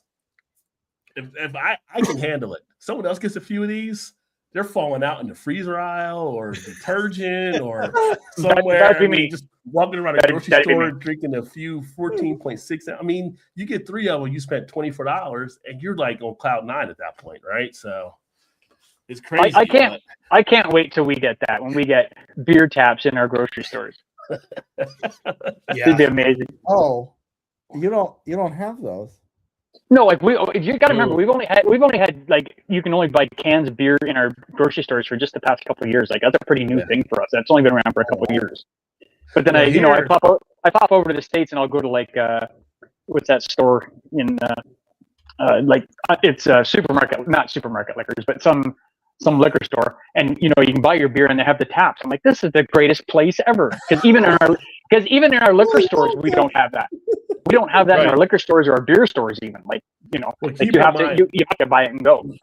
and over here, it's only in certain states. Like not all states actually have it either. But like No, Ohio, we have it in grocery stores. We have it in gas stations. You could literally fill up your gas and go inside a gas station and get a crowler or something to take home, or a growler or whatever you want. It's just like crazy. And then like we have grocery stores like Kroger or like Jungle Gyms, which is huge here, where you can get it. And like Jungle Gyms puts cup holders in carts, so you can walk around the store with your beers. And while you're shopping and stuff. And it's just like, but like when I did the video, like someone noted down in Atlanta, they have it in Atlanta and Georgia where they have it at some spots. So, but in Kentucky, they didn't have it where you could actually do that. We have one place over there where you go buy beer on tap, but you have to stay in the bar area in that store. But most of the stores, you can't do that. And over there, their Kroger, it has to be separate from the main grocery store. And they're not allowed taps in that liquor store. You have to literally walk out of one, go in the other entrance, and then you buy beer to take home. So the states do determine it. But if you guys coming through in Ohio, yeah, you guys get the benefit of being able to see like some of the best stuff you can offer here. That's amazing. I love it. Yeah. It's funny. We've got one 7-Eleven store locally where you can go in and buy beer for consumption in the store. Yeah. You Yeah, can't like- leave, Yeah, you can't buy it and leave with it. Well, it was originally you couldn't buy it and leave with it. You had to drink it there. So, Wow. Okay. and now that you can actually buy at all 7-Eleven stores locally and just leave with it, it's totally different. I haven't been back to that one yet, but actually, Paul and I did a short for that one, and we got a crap ton of views on that because it was Yep. the day that they actually released or opened that up to the stores. Yep. So I remember when It you was- guys did that, and I was sitting there thinking, "Holy shit, Ray and Paul have gone to a new low level, drinking beer at 7-Eleven." I do We remember had when to. I remember when they did a No, 7-Eleven absolutely, review 100%. video there. Yeah. I wish I would have thought of it first because it was a great idea, Ray. Well, it really was. That's, It's funny I think 'cause- I think I may have asked Ray or Paul at that time, like, wait a minute, you guys like because here it's like you go into 7-Eleven, you get your stuff and you leave. Like literally, we wouldn't know to do like to sit in a 7-Eleven and like Yeah. it's not like a casual thing for drinking. It's like a convenience store. It's all bright and stuff. You get in and Oh, yeah. get out. Yeah. Well, yeah, it was funny because at the time you could still only get beer at the LCBO or the beer store. Mhm. You could buy the beer at 7-Eleven, but you had to drink it in the store. And it was the weirdest thing ever. We had played golf in the morning and we were sitting on a patio at one of our local bars having a couple of beers. And Paul saw it pop up somewhere on one of his apps that he follows. And he's like, dude, get in the truck. He's like, why? He's like, get in the truck. We're going. He's like, where? And yeah, we took off and yeah, we did the investigative reports version of that, and we got a crap ton of views. And 7-Eleven actually liked our short. Nice. I'm just thinking That's that like for a awesome. date Great. night. Hey, you want to go out? Where you want to go? Like, let's go grab a couple drinks. All right, where we Go to going? 7-Eleven. 7-Eleven. We'll grab some beers and a couple We'll get some Slim churros. And Jims. We'll get some alcohol. get some churros. They've been sitting there for 17 hours. Get some boneless I'll treat- chicken wings. That's right. I'll treat you right, baby. I'll treat you right, baby. Don't worry. I'll treat you right. Yeah, that was weird. Who knew Well, 7-Eleven classy- 7-Eleven a new date spot? Classy place for a classy broad. Yeah, Absolutely. I get you some pepperoni and cheese sticks. Yeah. Yeah, buddy. All right, Chase, what did you have there? Well, I had to close one because I have to make sure Shane has at least one surprise. But this one, oh, wait a minute. Let me actually do the share thing. I like surprises. This one I just had on Wednesday. Oh, Anno Domino. Yeah. Barry I Burial. think that's 2025. Is that 2025? Wow, that's really X's highly rated. X's Holy are crap. 10s. Oh, right. Wait. That's more than that. I don't know if the M's are. I'm trying to. The V is a 5. So maybe it's 2000. Maybe they're two. The M's are 1,000. Yeah, MM is 2000. 2025. Yes. That's 2025. Yes. So I Yeah, had go for it. this and on Wednesday, and oh my god, this is a brownie. This is a brownie in a glass. Ooh, Oh, nice. look yeah. at that. Is that 4.6 for average? Now short people. 5, 6. Wow. That's 6 types of vanilla beans in there. Oh my god. Well, you know how we do in America. Go big or go home. Yeah. And Jesus. this is But another why? one. 15%, 50% does not drink like that. It drinks like a chocolate brownie. Mm. Now, is it really super sweet, Chase, or it was not as sweet as you would think it would be? I mean, it's pretty sweet. It's not overpowering. I don't think it's overpowering, but it. 'Cause it I is know sweet. sometimes you'll get like a really delicious beer that's like those brownie ones, which I do enjoy. But sometimes you get like halfway through it and you're like, God, my teeth feel like they're rotting out of my face because it's so Yep. sweet. And then it kind of turns me off for drinking the last half of the beer kind of thing.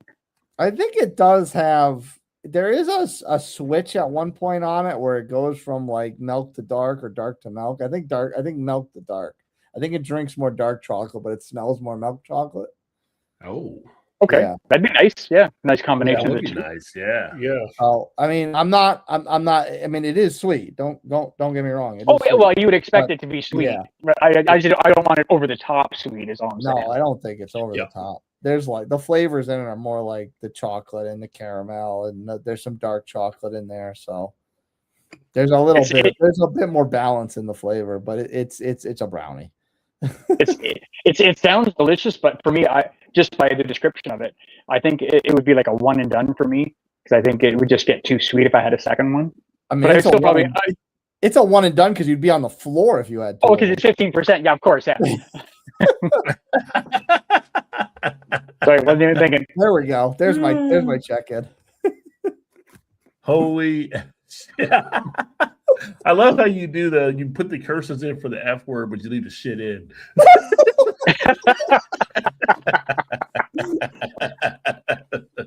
Well, the F word's more serious, so Yeah.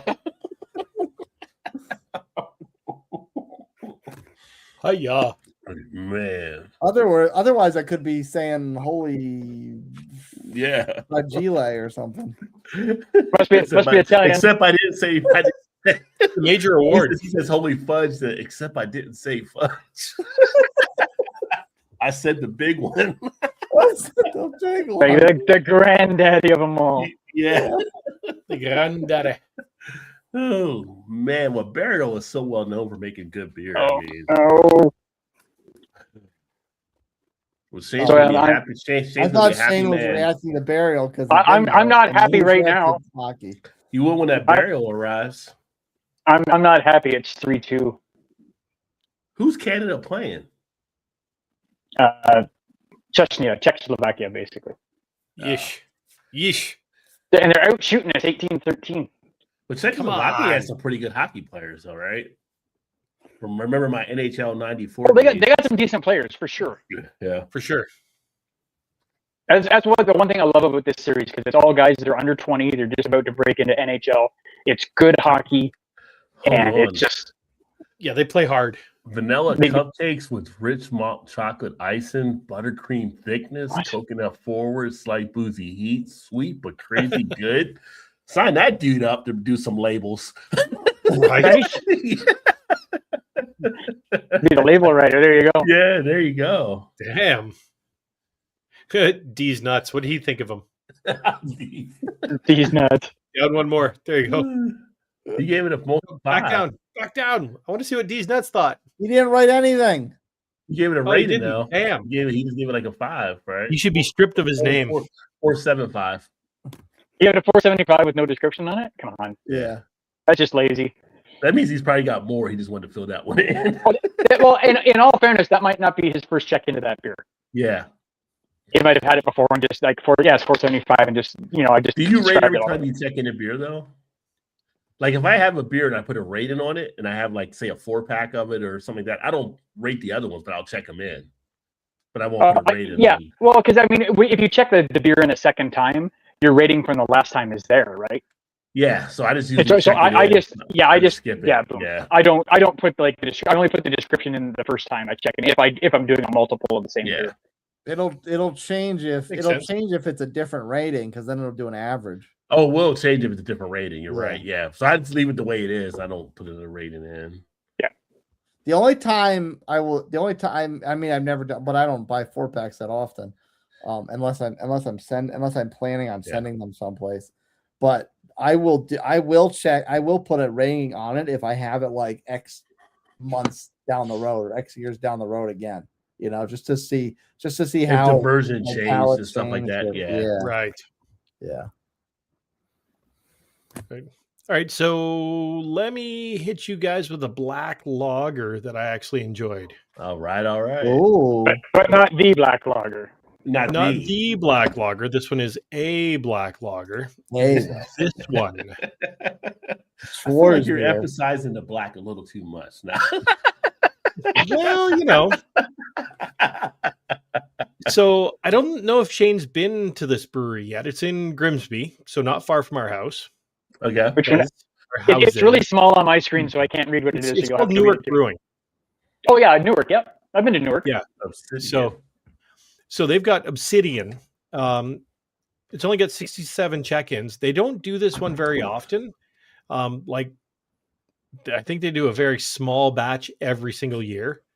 So not a lot of check-ins, but I really, really enjoyed this one.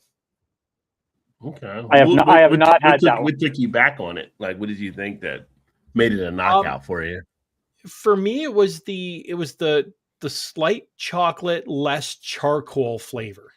Mm. I find the more popular black lager that's in our region here. It tastes like somebody spilled a lager into a bonfire and they squeezed out the ashes, and that's what you're drinking. It's Jesus. it's just too smoky and fiery for me.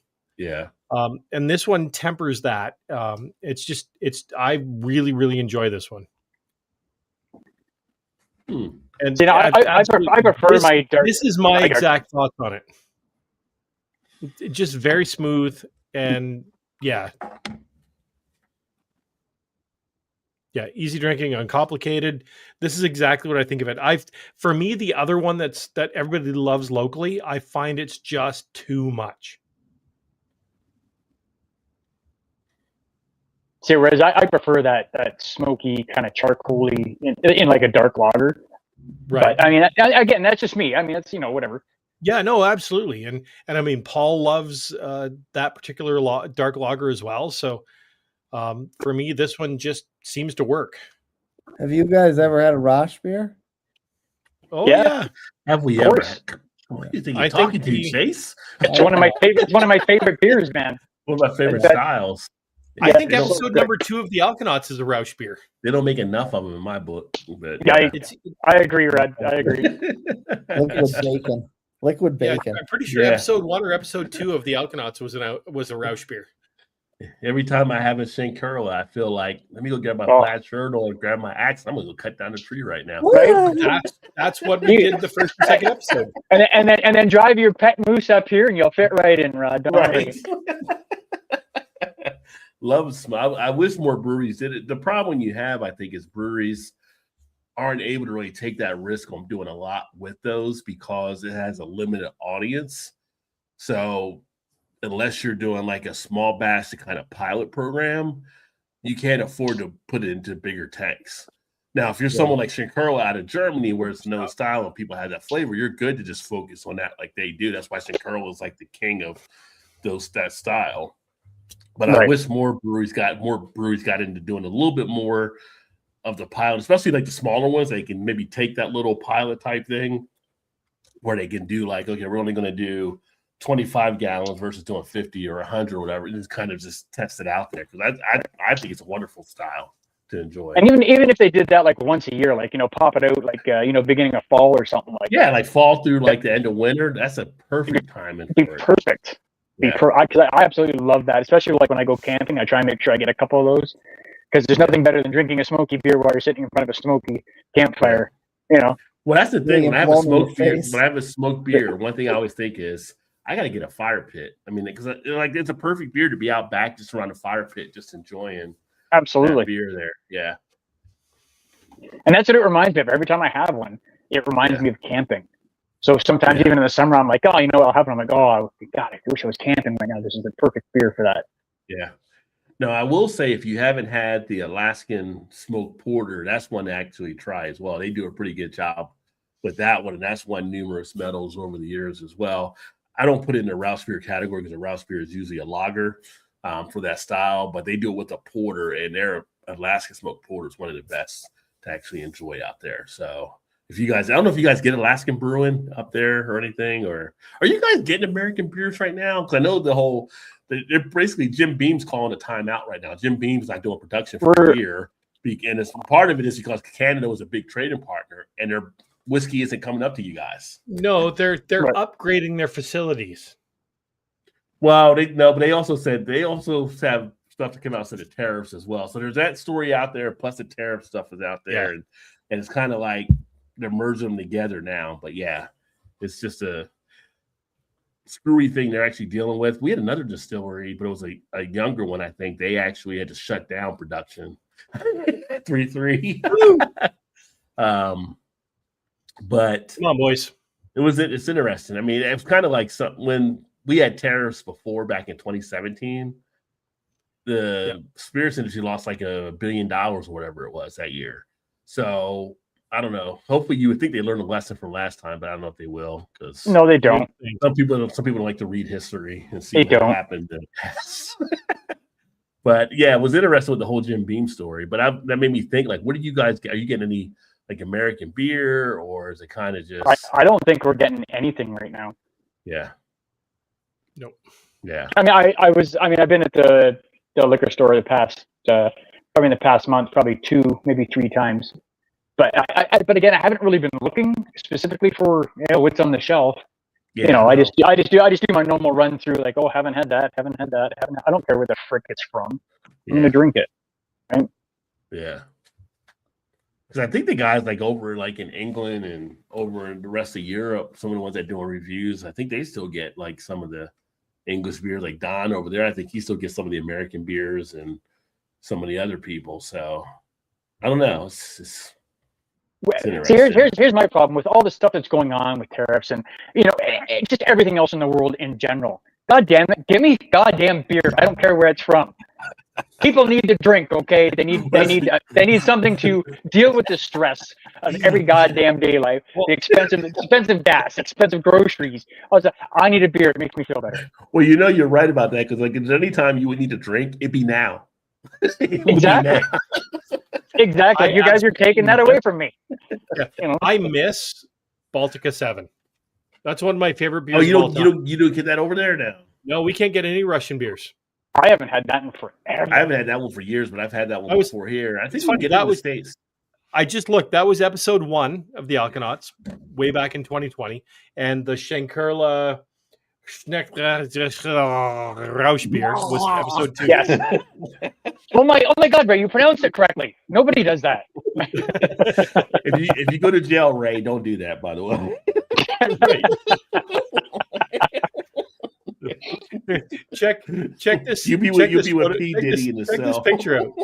Let me share this. Let me share this here. Check this out. This was episode 2 of the Alkanauts. I just stopped this here. Oh yeah, I've had that one. Yeah. Yeah, that was Paul said it tasted like dog treats. It smells like dog treats. Tasted like dog treats. I'm convinced Paul has no taste buds anyway. Well, the fluffy fluff. Yeah, that's what I'm thinking. The very first collaboration we did, I went over to Ray's house. It was me, Ray, and Paul, and they had a beer called Fluffity Fluff Fluff, which was a pink cotton candy beer that punched you in the goddamn face with strawberry cotton candy. And Paul's like, "Oh, I don't get the strawberry." And me and Ray are looking at him like, "Are you stupid?" Like, because that's all you got right up front. He's like, "No," he goes, "I just get hops." We're just like, and we're like, "You're messing with," because you guys know what Paul's like, right? He's a bit of a jokester, and we actually thought he was joking around at first, but he was not. I said I had the Baltica. So I had the Baltica 9. Was the one I've had. Well, the 9 is a dark beer, right?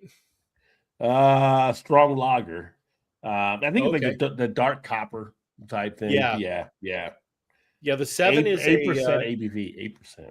Okay, yeah, the 7 is it's a relatively tame, Heineken-y kind of green bottle-ish kind of lager, and I really enjoy it. It's very refreshing, very no aftertaste, just a really nice beer, and I love the way that they seal them with that weird pull top thing.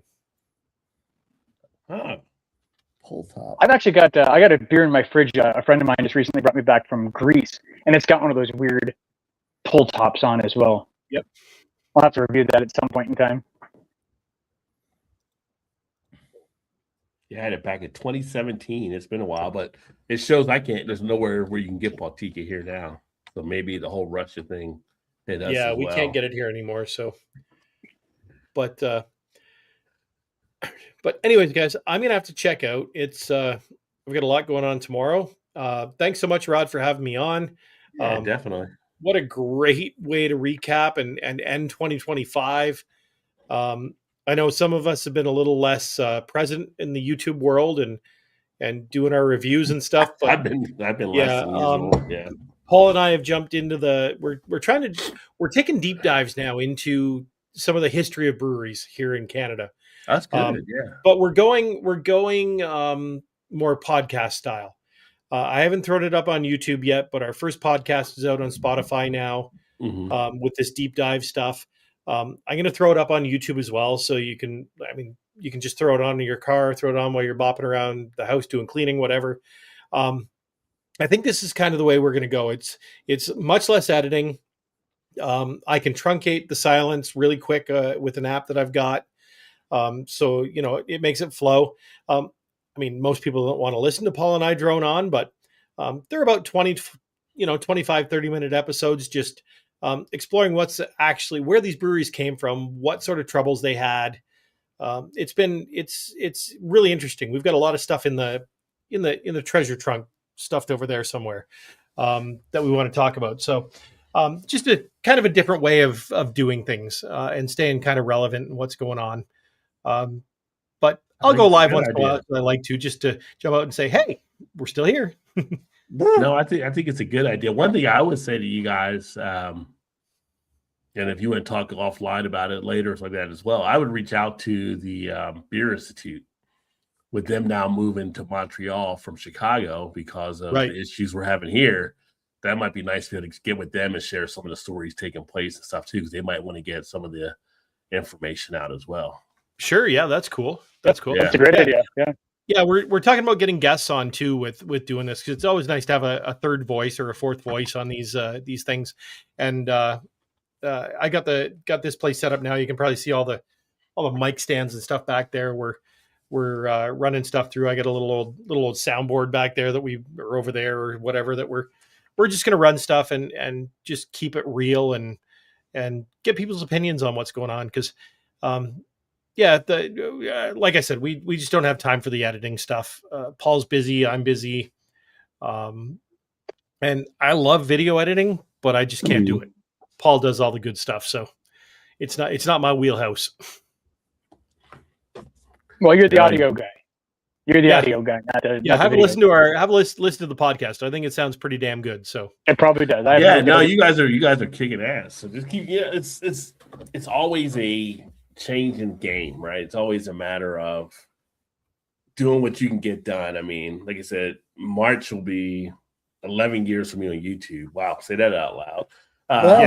It's like old timer now, but I'm not even the oldest timer like some of the other people that have been doing longer than me. But it's kind of like it's always a change up. So as I get more to stuff now, 2026 now upon us, more interviews coming, more industry stuff coming as well here.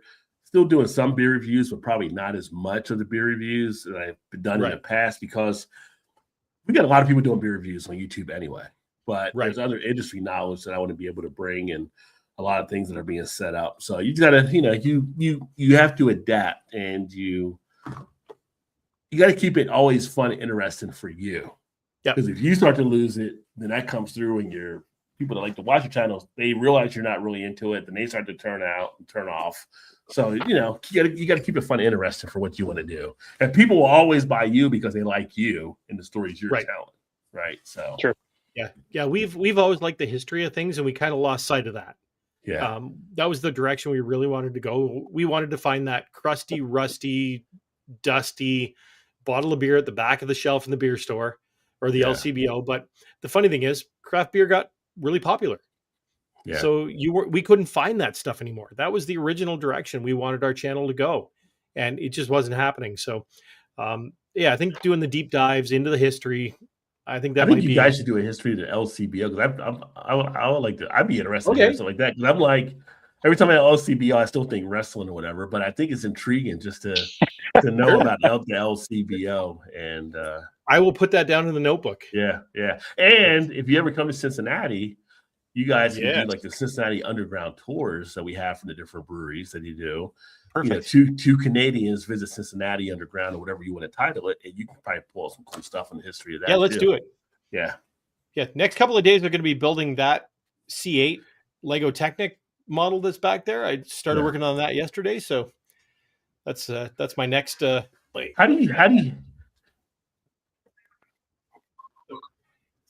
Okay.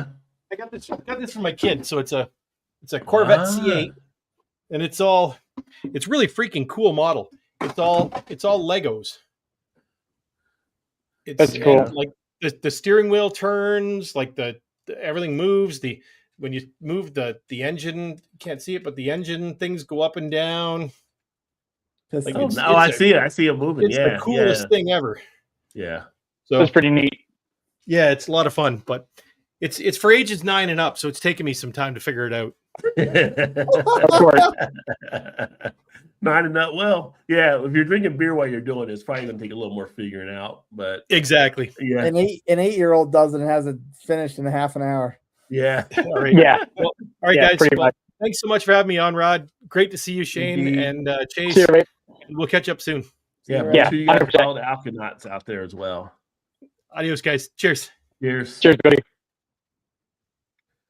And then Yeah, they- we're hitting like that 10:14 or so. So I guess we'll probably get ready to wrap up here too. And I'm gonna probably finish out Stranger Things. I know Chase has 2 episodes to finish out. And it's like I'm at the end of the sub card. It's the last episode, and I'm done. And the series is over. It's kind of like I want to watch it, but then I don't want to watch it because once I Well, watch there's it, the finale it's on New done. Year's Eve. The finale's on New Year's Eve. Wait a minute, I thought this was the finale. No, the finale drops on New Year's Eve. So there's another one I gotta wait for? Yeah. Son of a bitch. Okay. Well, Just- see, just one. now you can comfortably watch this episode though, I can't. knowing that there's one more to look forward I to. didn't realize there was one more look because I'm like, it was getting this last one got me already like anxious to see what happens on this episode. But I'm like, okay, it's gearing up. So I don't watch TV as much. Like you guys said, you and Ray don't. I rarely have time to actually watch stuff as much as I want to watch. It's kind of like this is just one I kind of want to finish out. Like I mentioned, the whole subcard analogy because I've put so much time into the show. It's like I want to finish. Like when I watched Walking Dead, I just had to finish it out. I mean, everybody was like, I gotta finish it. I'm Right. not a quitter. I want to see it to the end. I want to see what happens, what they end up doing. So yeah, I thought it's been a good series. I know Chase, you guys doing like a recap on it, would rate it and everything. Yeah, that's Yeah. why I need to finish the episodes tonight because we're recording in the morning. Yeah, you might want to get on that because you don't want to Chase was suffer I Allison's kinda wrath. remember it. I was drinking, so this is what I remember. I think. Yeah. Tell me if I'm wrong. I can just hear Allison now. That was 3 episodes ago, Chase. Yeah. What are you talking about? Chase is like, well, I was drinking a bourbon stout at the time. Yeah. And it was so good, I had another one. Yeah. No, but it's Right. great having you guys on. Anything you guys want to mention about your channels before we sign off and Go ahead, along Chase, those lines? because I don't have Yeah. very much. So you go ahead. Our review, Red and Red Real Reviews recap of this second drop of Stranger Things will be live Monday. Sunday Scares with Bucks McGee. We got a live Saturday night and a live Sunday night as the playoffs inch very, very close. So the podcasts are going well. My beer reviews, I'm still doing them, but I drop once a week now to try and leg them out, and maybe I don't have to worry about beers for a long time at a clip. But I still keep buying beers like an idiot. I don't know what my problem is. It's called addiction. I guess so. There's Oh. groups for it. And Nights with Nutmeg, my gaming stream starts. I okay. guess next weekend. Oh, What are really? you gaming on? What are you gaming on? Well, I'll switch it up. I've got my place. I've got my PS4. I got my Xbox. I got my Switch. So I'm gonna start out with Bloodborne, but then I'll start to work in more well-known games. Basically, the idea is games that I either never played or never got around to play or bought and never put the time into that have a really strong cult following. So hopefully people log on and tell me I'm an idiot and then tell me how to play the game. Okay. Yeah. Well, I'll watch that because that's actually how I first started on YouTube. I actually had a gaming channel. I was terrible at friggin' editing or anything back then. Way worse than I am now. But I used to do. I would only do horror themed games because Yeah. horror themed games scare the living shit right out of me. So I thought that would be kind of entertaining to have people watch me, crap my pants while I'm playing. I can't even think of the games I was playing. the Resident Evil. No, I didn't do any of the Resident Evil. Leland, what's that game with the dolls that I played? The dolls. Same plays with dolls. Yes, Chase. With the dolls, with the scary dolls. So no, Sophie's Curse is. Don't play Sophie's Curse. You will pee your pants. Sophie's Curse is terrible. What was that? I can't remember the name of the game. I'll think of it afterwards, so it doesn't matter. But yeah, I get the one game that it revolves around dolls. Like you're trying to get through the night in this house, and there's all these different creepy dolls. Like one's a clown, one's like a mannequin kind of thing, and they try and kill you. And they come out of nowhere, and it's kind of scary. What the hell's the name of that game? Oh, it's gonna drive me nuts now. But Shane, like you said I'll in the figure group chat, Chase never needs more hobbies. So here I got another hobby. No, you do need more hobbies. I thought you were saying you didn't have enough. Oh. You had too much. I thought you were saying you had too much spare time. No, he's got too much. He's like reading too much of this stuff happening and stuff. So Yeah. it's kind of like, how do you Always play something this on the all go. out? Yeah. Shout out to Big Daddy in the house coming in with the Le Fin du Monde from Unibrow. Merry Oh, Christmas, en my français. friend. Oui, oui. Yeah, The fin good du monde. beer. Muy, Good muy beer. bien. I like how No, like you had fake some talk stuff in on the French sometimes. PlayStation. Let me know on the PlayStation because I actually might bring back the gaming channel just to bring it back and just do some of the one-player type games and stuff. One I never I wanted to finish, I never did, was Alien Isolation. Because Alien Isolation, which is really a pretty cool game, so it ties into the first Alien movie. You talk about stuff that Shane, like you said, hard. Like you play it. I always say play it in the dark, right? With just the headphones on. That makes things even much more intriguing and like impactful. So that was one that almost had me jumping a few times playing that game. Oh, can I make a suggestion for you, Chase? It's an older game. It's been probably out for about 10 years now. There's a game called Life is Strange.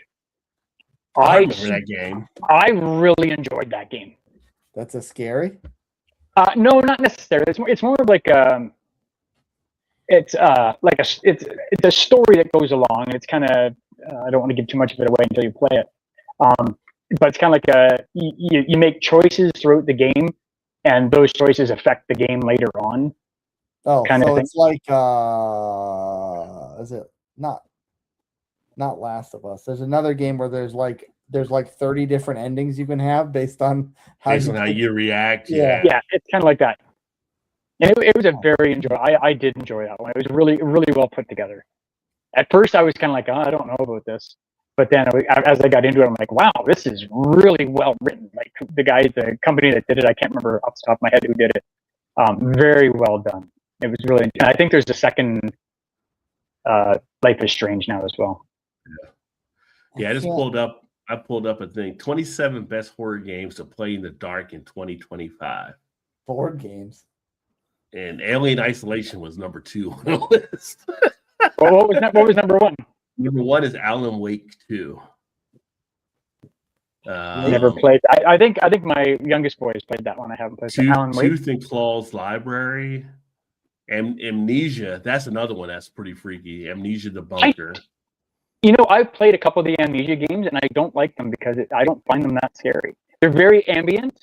Yeah. Like you're walking through, and you've got the music is good, the graphics are amazing, and there's a couple little. Sometimes there'll be like a little flash of something that kind of catches you off guard. But I didn't find them overly scary. I think you might be talking about Until Dawn earlier. Nope. That was one. Until Dawn is very good too, though. That's when you can react to it. It changes the outcome. Okay. Yeah. Until Dawn was very good as well. I enjoyed that one as well. I did play that. So you played in the dark? No. I mean, but I wasn't like I didn't have friggin' every single light in the house on or anything like that. Silent Hill 2 is another one on the list. Oh, Silent Hill. Oh yes, yeah, Silent Hill, yeah. I think it was Outlast is the one that freaked me out the most. Oh yeah, Outlast was great. I played that Outlast, one. that freaked me out. Like I played that in the dark, and it was just like you literally play that game. You felt like somebody was over your shoulder at times. You like hit pause, and you have to turn around. Like that one freaks you out. Yeah, that one was that was a scary one for sure. The aliens breathing and dripping on your shoulder. Yeah, it was a good one for sure. There's a ride in Disney World like that. I don't remember what it may have been based off Alien. I don't remember what exactly, but like it's one of those interactive rides, and at one point like they blow air over your shoulder, like something's breathing on you, and then there's like liquid that comes down and drips on you, like wow. That's awesome. Yeah, that's probably like the last time I went to Disney World was when they had Michael Jackson and it's probably the same studio. Oh, wow. They got rid of the Michael Jackson stuff after the Michael Jackson things came out or whatever, and the controversy. But Mhm. like they had a crash landing, and smoke would blow out from this under the screen and something like that. Like you were actually there in the crash landing with them, and it was all these type of effects, like a 3D type thing, but I guess maybe 4D because you felt them. So Yeah. that might be the same studio they were kind of doing that stuff in. Yeah. That adds a different layer, which is pretty awesome. Yeah. But Shane, what do you got upcoming? Anything all year? Not a whole lot. Anybody who watches my channel knows I've slowed down quite a bit. I do have a. It's going to be a New Year's Eve episode, but it's completely different from anything I've ever done. Last year for Christmas, I got a dash cam Okay. because I come across a lot of really shitty drivers. So I did a quick little compilation of my top 12 dash cam videos from this year. Most recently, 2 days ago, I had 2 happen. So, Oh wow. There, I just got my youngest boy to look up the game that I was talking about with the dolls. It's called Emily Wants to Play. I haven't heard of that one. Is that PC or is that? I played it on Console? PC. Yeah, Okay. I don't know if it's on console or not, but I played it on Okay. PC. Yeah, Emily Wants to Play. Emily was one of the dolls in the game, and she really doesn't want to play with you. I'm just throwing that out there right now. Spoiler alert. Your head spin Emily wants around to like play, freaking but not with poltergeist. you. No, it was pretty good. It was a good gameplay. Like it took me a while to get through it because you die quite a few times, kind of thing. So Yeah. Oh, cool. Well, make sure check out Nutmeg to Palmetto. Check out Shane's Craft Beer Review. Check out the Akanas, as I said earlier, and check out Dave from Beer Front. Me and Dave will be back tomorrow night for the year-end Midwest beer news and kind of another recap. We kind of hit on some of the beers tonight, but we'll talk about some of the breweries and probably some of the news items that caught our eye this year that took place out in the brew stuff, and then things that'll be upcoming, maybe projections into 2026, which could be an interesting year for beer as well. And then other side of that, it looks like, although Todd's not here tonight, we've been in discussion. We might be bringing back the Thursday night live stream. So There we go. I know, I'm a excited. lot of people had asked about that before. A lot of people were seen to be off that night, so they liked watching that Thursday night. And yeah, like I'm off that night. our big thing was not getting like waking up the next morning and having to go to work and not having a hangover, right? So probably be a little bit more, we say, controlled to make sure we get out in enough time, but probably like 8 to 10, 8 to 11 at the most. But That's not going to happen. yeah, That's not going to happen. Well, if we get I've been on that show. That's not going to happen. if we get Shannon on, then everything goes out the window for sure. But after the first of the year, we're looking at bringing that back possibly here. Well, I'm going to say we are going to bring it back. And then every other Saturday night, we'll still have the Midwest Beer Show that me and Dave will do. And then already lining up new guests for 2026 coming on. Going to be talking to probably one of the malt houses, talking about grain and some of the things they run into as far as production and how that affects beer. Talking to one of the THC distributors, things they're running into with all the different government stuff around THC drinks taking place.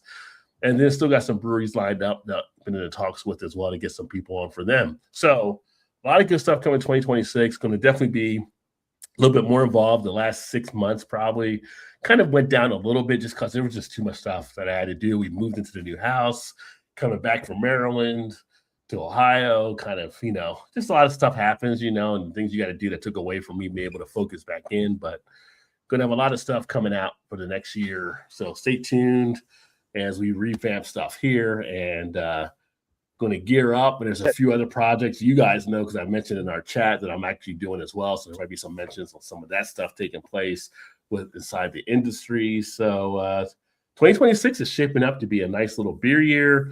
April, they have the CBC in Philadelphia. Still looking at that to possibly attend there. So I'll be there with the breweries and stuff like that possibly. So stay tuned. A lot of good stuff happening. And in February, we got the Cincinnati Beer Fest, which will be huge. So Todd and Shannon will probably come up for that. And that'll be a good time. So we'll have some video and footage of that probably. Last time we went there just to go. We worked the last one at Xavier, but last time we went just to go and partake, we ran a fried bologna poll. just because it was like seeing how many people have fried bologna. Because at the time, I had just basically started having a fried bologna. I never had it as a kid. Todd and Shannon were amazed by it. I said, well, let's run a poll. We were asking people about fried bologna sandwiches, and like we're running a poll at the beer fest. You didn't have fried bologna sandwiches as a kid? As a kid, I did not. Oh, you Never must heard have of been it. rich. Your parents were rich. That's the first You had response rich that usually parents. comes out. That's the first response that usually comes out. Jesus. No, I had bologna sandwiches. I just didn't have a fried. It was just put it on bread with cheese. Oh, okay. Mayonnaise. That's I just didn't have the fried, like the whole fried. oh, so he was poor. Never mind, he was poor. He Yeah, couldn't I afford the was poor. electricity I to was poor. cook the bologna to start with. I There we wasn't Weiler's poor because I still had Kool-Aid, but yeah, I was poor. As Apparently Dave pointed out earlier. Leland, can you click that back on? The freaking my game just went off. Don't just yeah. Sorry, God, Hockey. the hockey went off for some reason. Oh, what? Uh-oh. Oh, something went wrong. Try another channel or reboot your system. Oh, I'm gonna have a freaking fit right now. It's going in. It's third period now. It's 3-3. I'm gonna have a freaking heart attack here, I think. We got Paul and half middle through. Full disclosure, Shane, Ottawa boy here. So There we go. yeah, so a lot of good stuff coming over the next year. Thanks for everybody that hung in this year and over the years, and it's been fun. And looking forward to 2026 and bringing new stuff to the channel. So that being said, going to get signed off here and come back tomorrow night for the viewers on my channel to see the Midwest Beer Show, 8 o'clock Eastern. But make sure you check out all the other guys here, Nutmeg, Shane, Dave, Alkanauts, and all the good stuff they're doing as well. And the podcast, because Alkanauts have the podcast too. So, which I was unaware of until this past week. All right, signing off. I'm going to watch now that Nutmeg told me there's another one January 1st. I thought I was watching the finale of Stranger Things. Now I'm going to watch episode 7. I have to wait for episode 8. But anyway, it's all good. Merry Christmas, everyone. Hope you all have if you're back tomorrow, I'll tell you Happy New Year tomorrow night. But if you can't make it back tomorrow, Happy New Year. I look forward to talking to you all soon. Cheers, everybody. Absolutely. Cheers.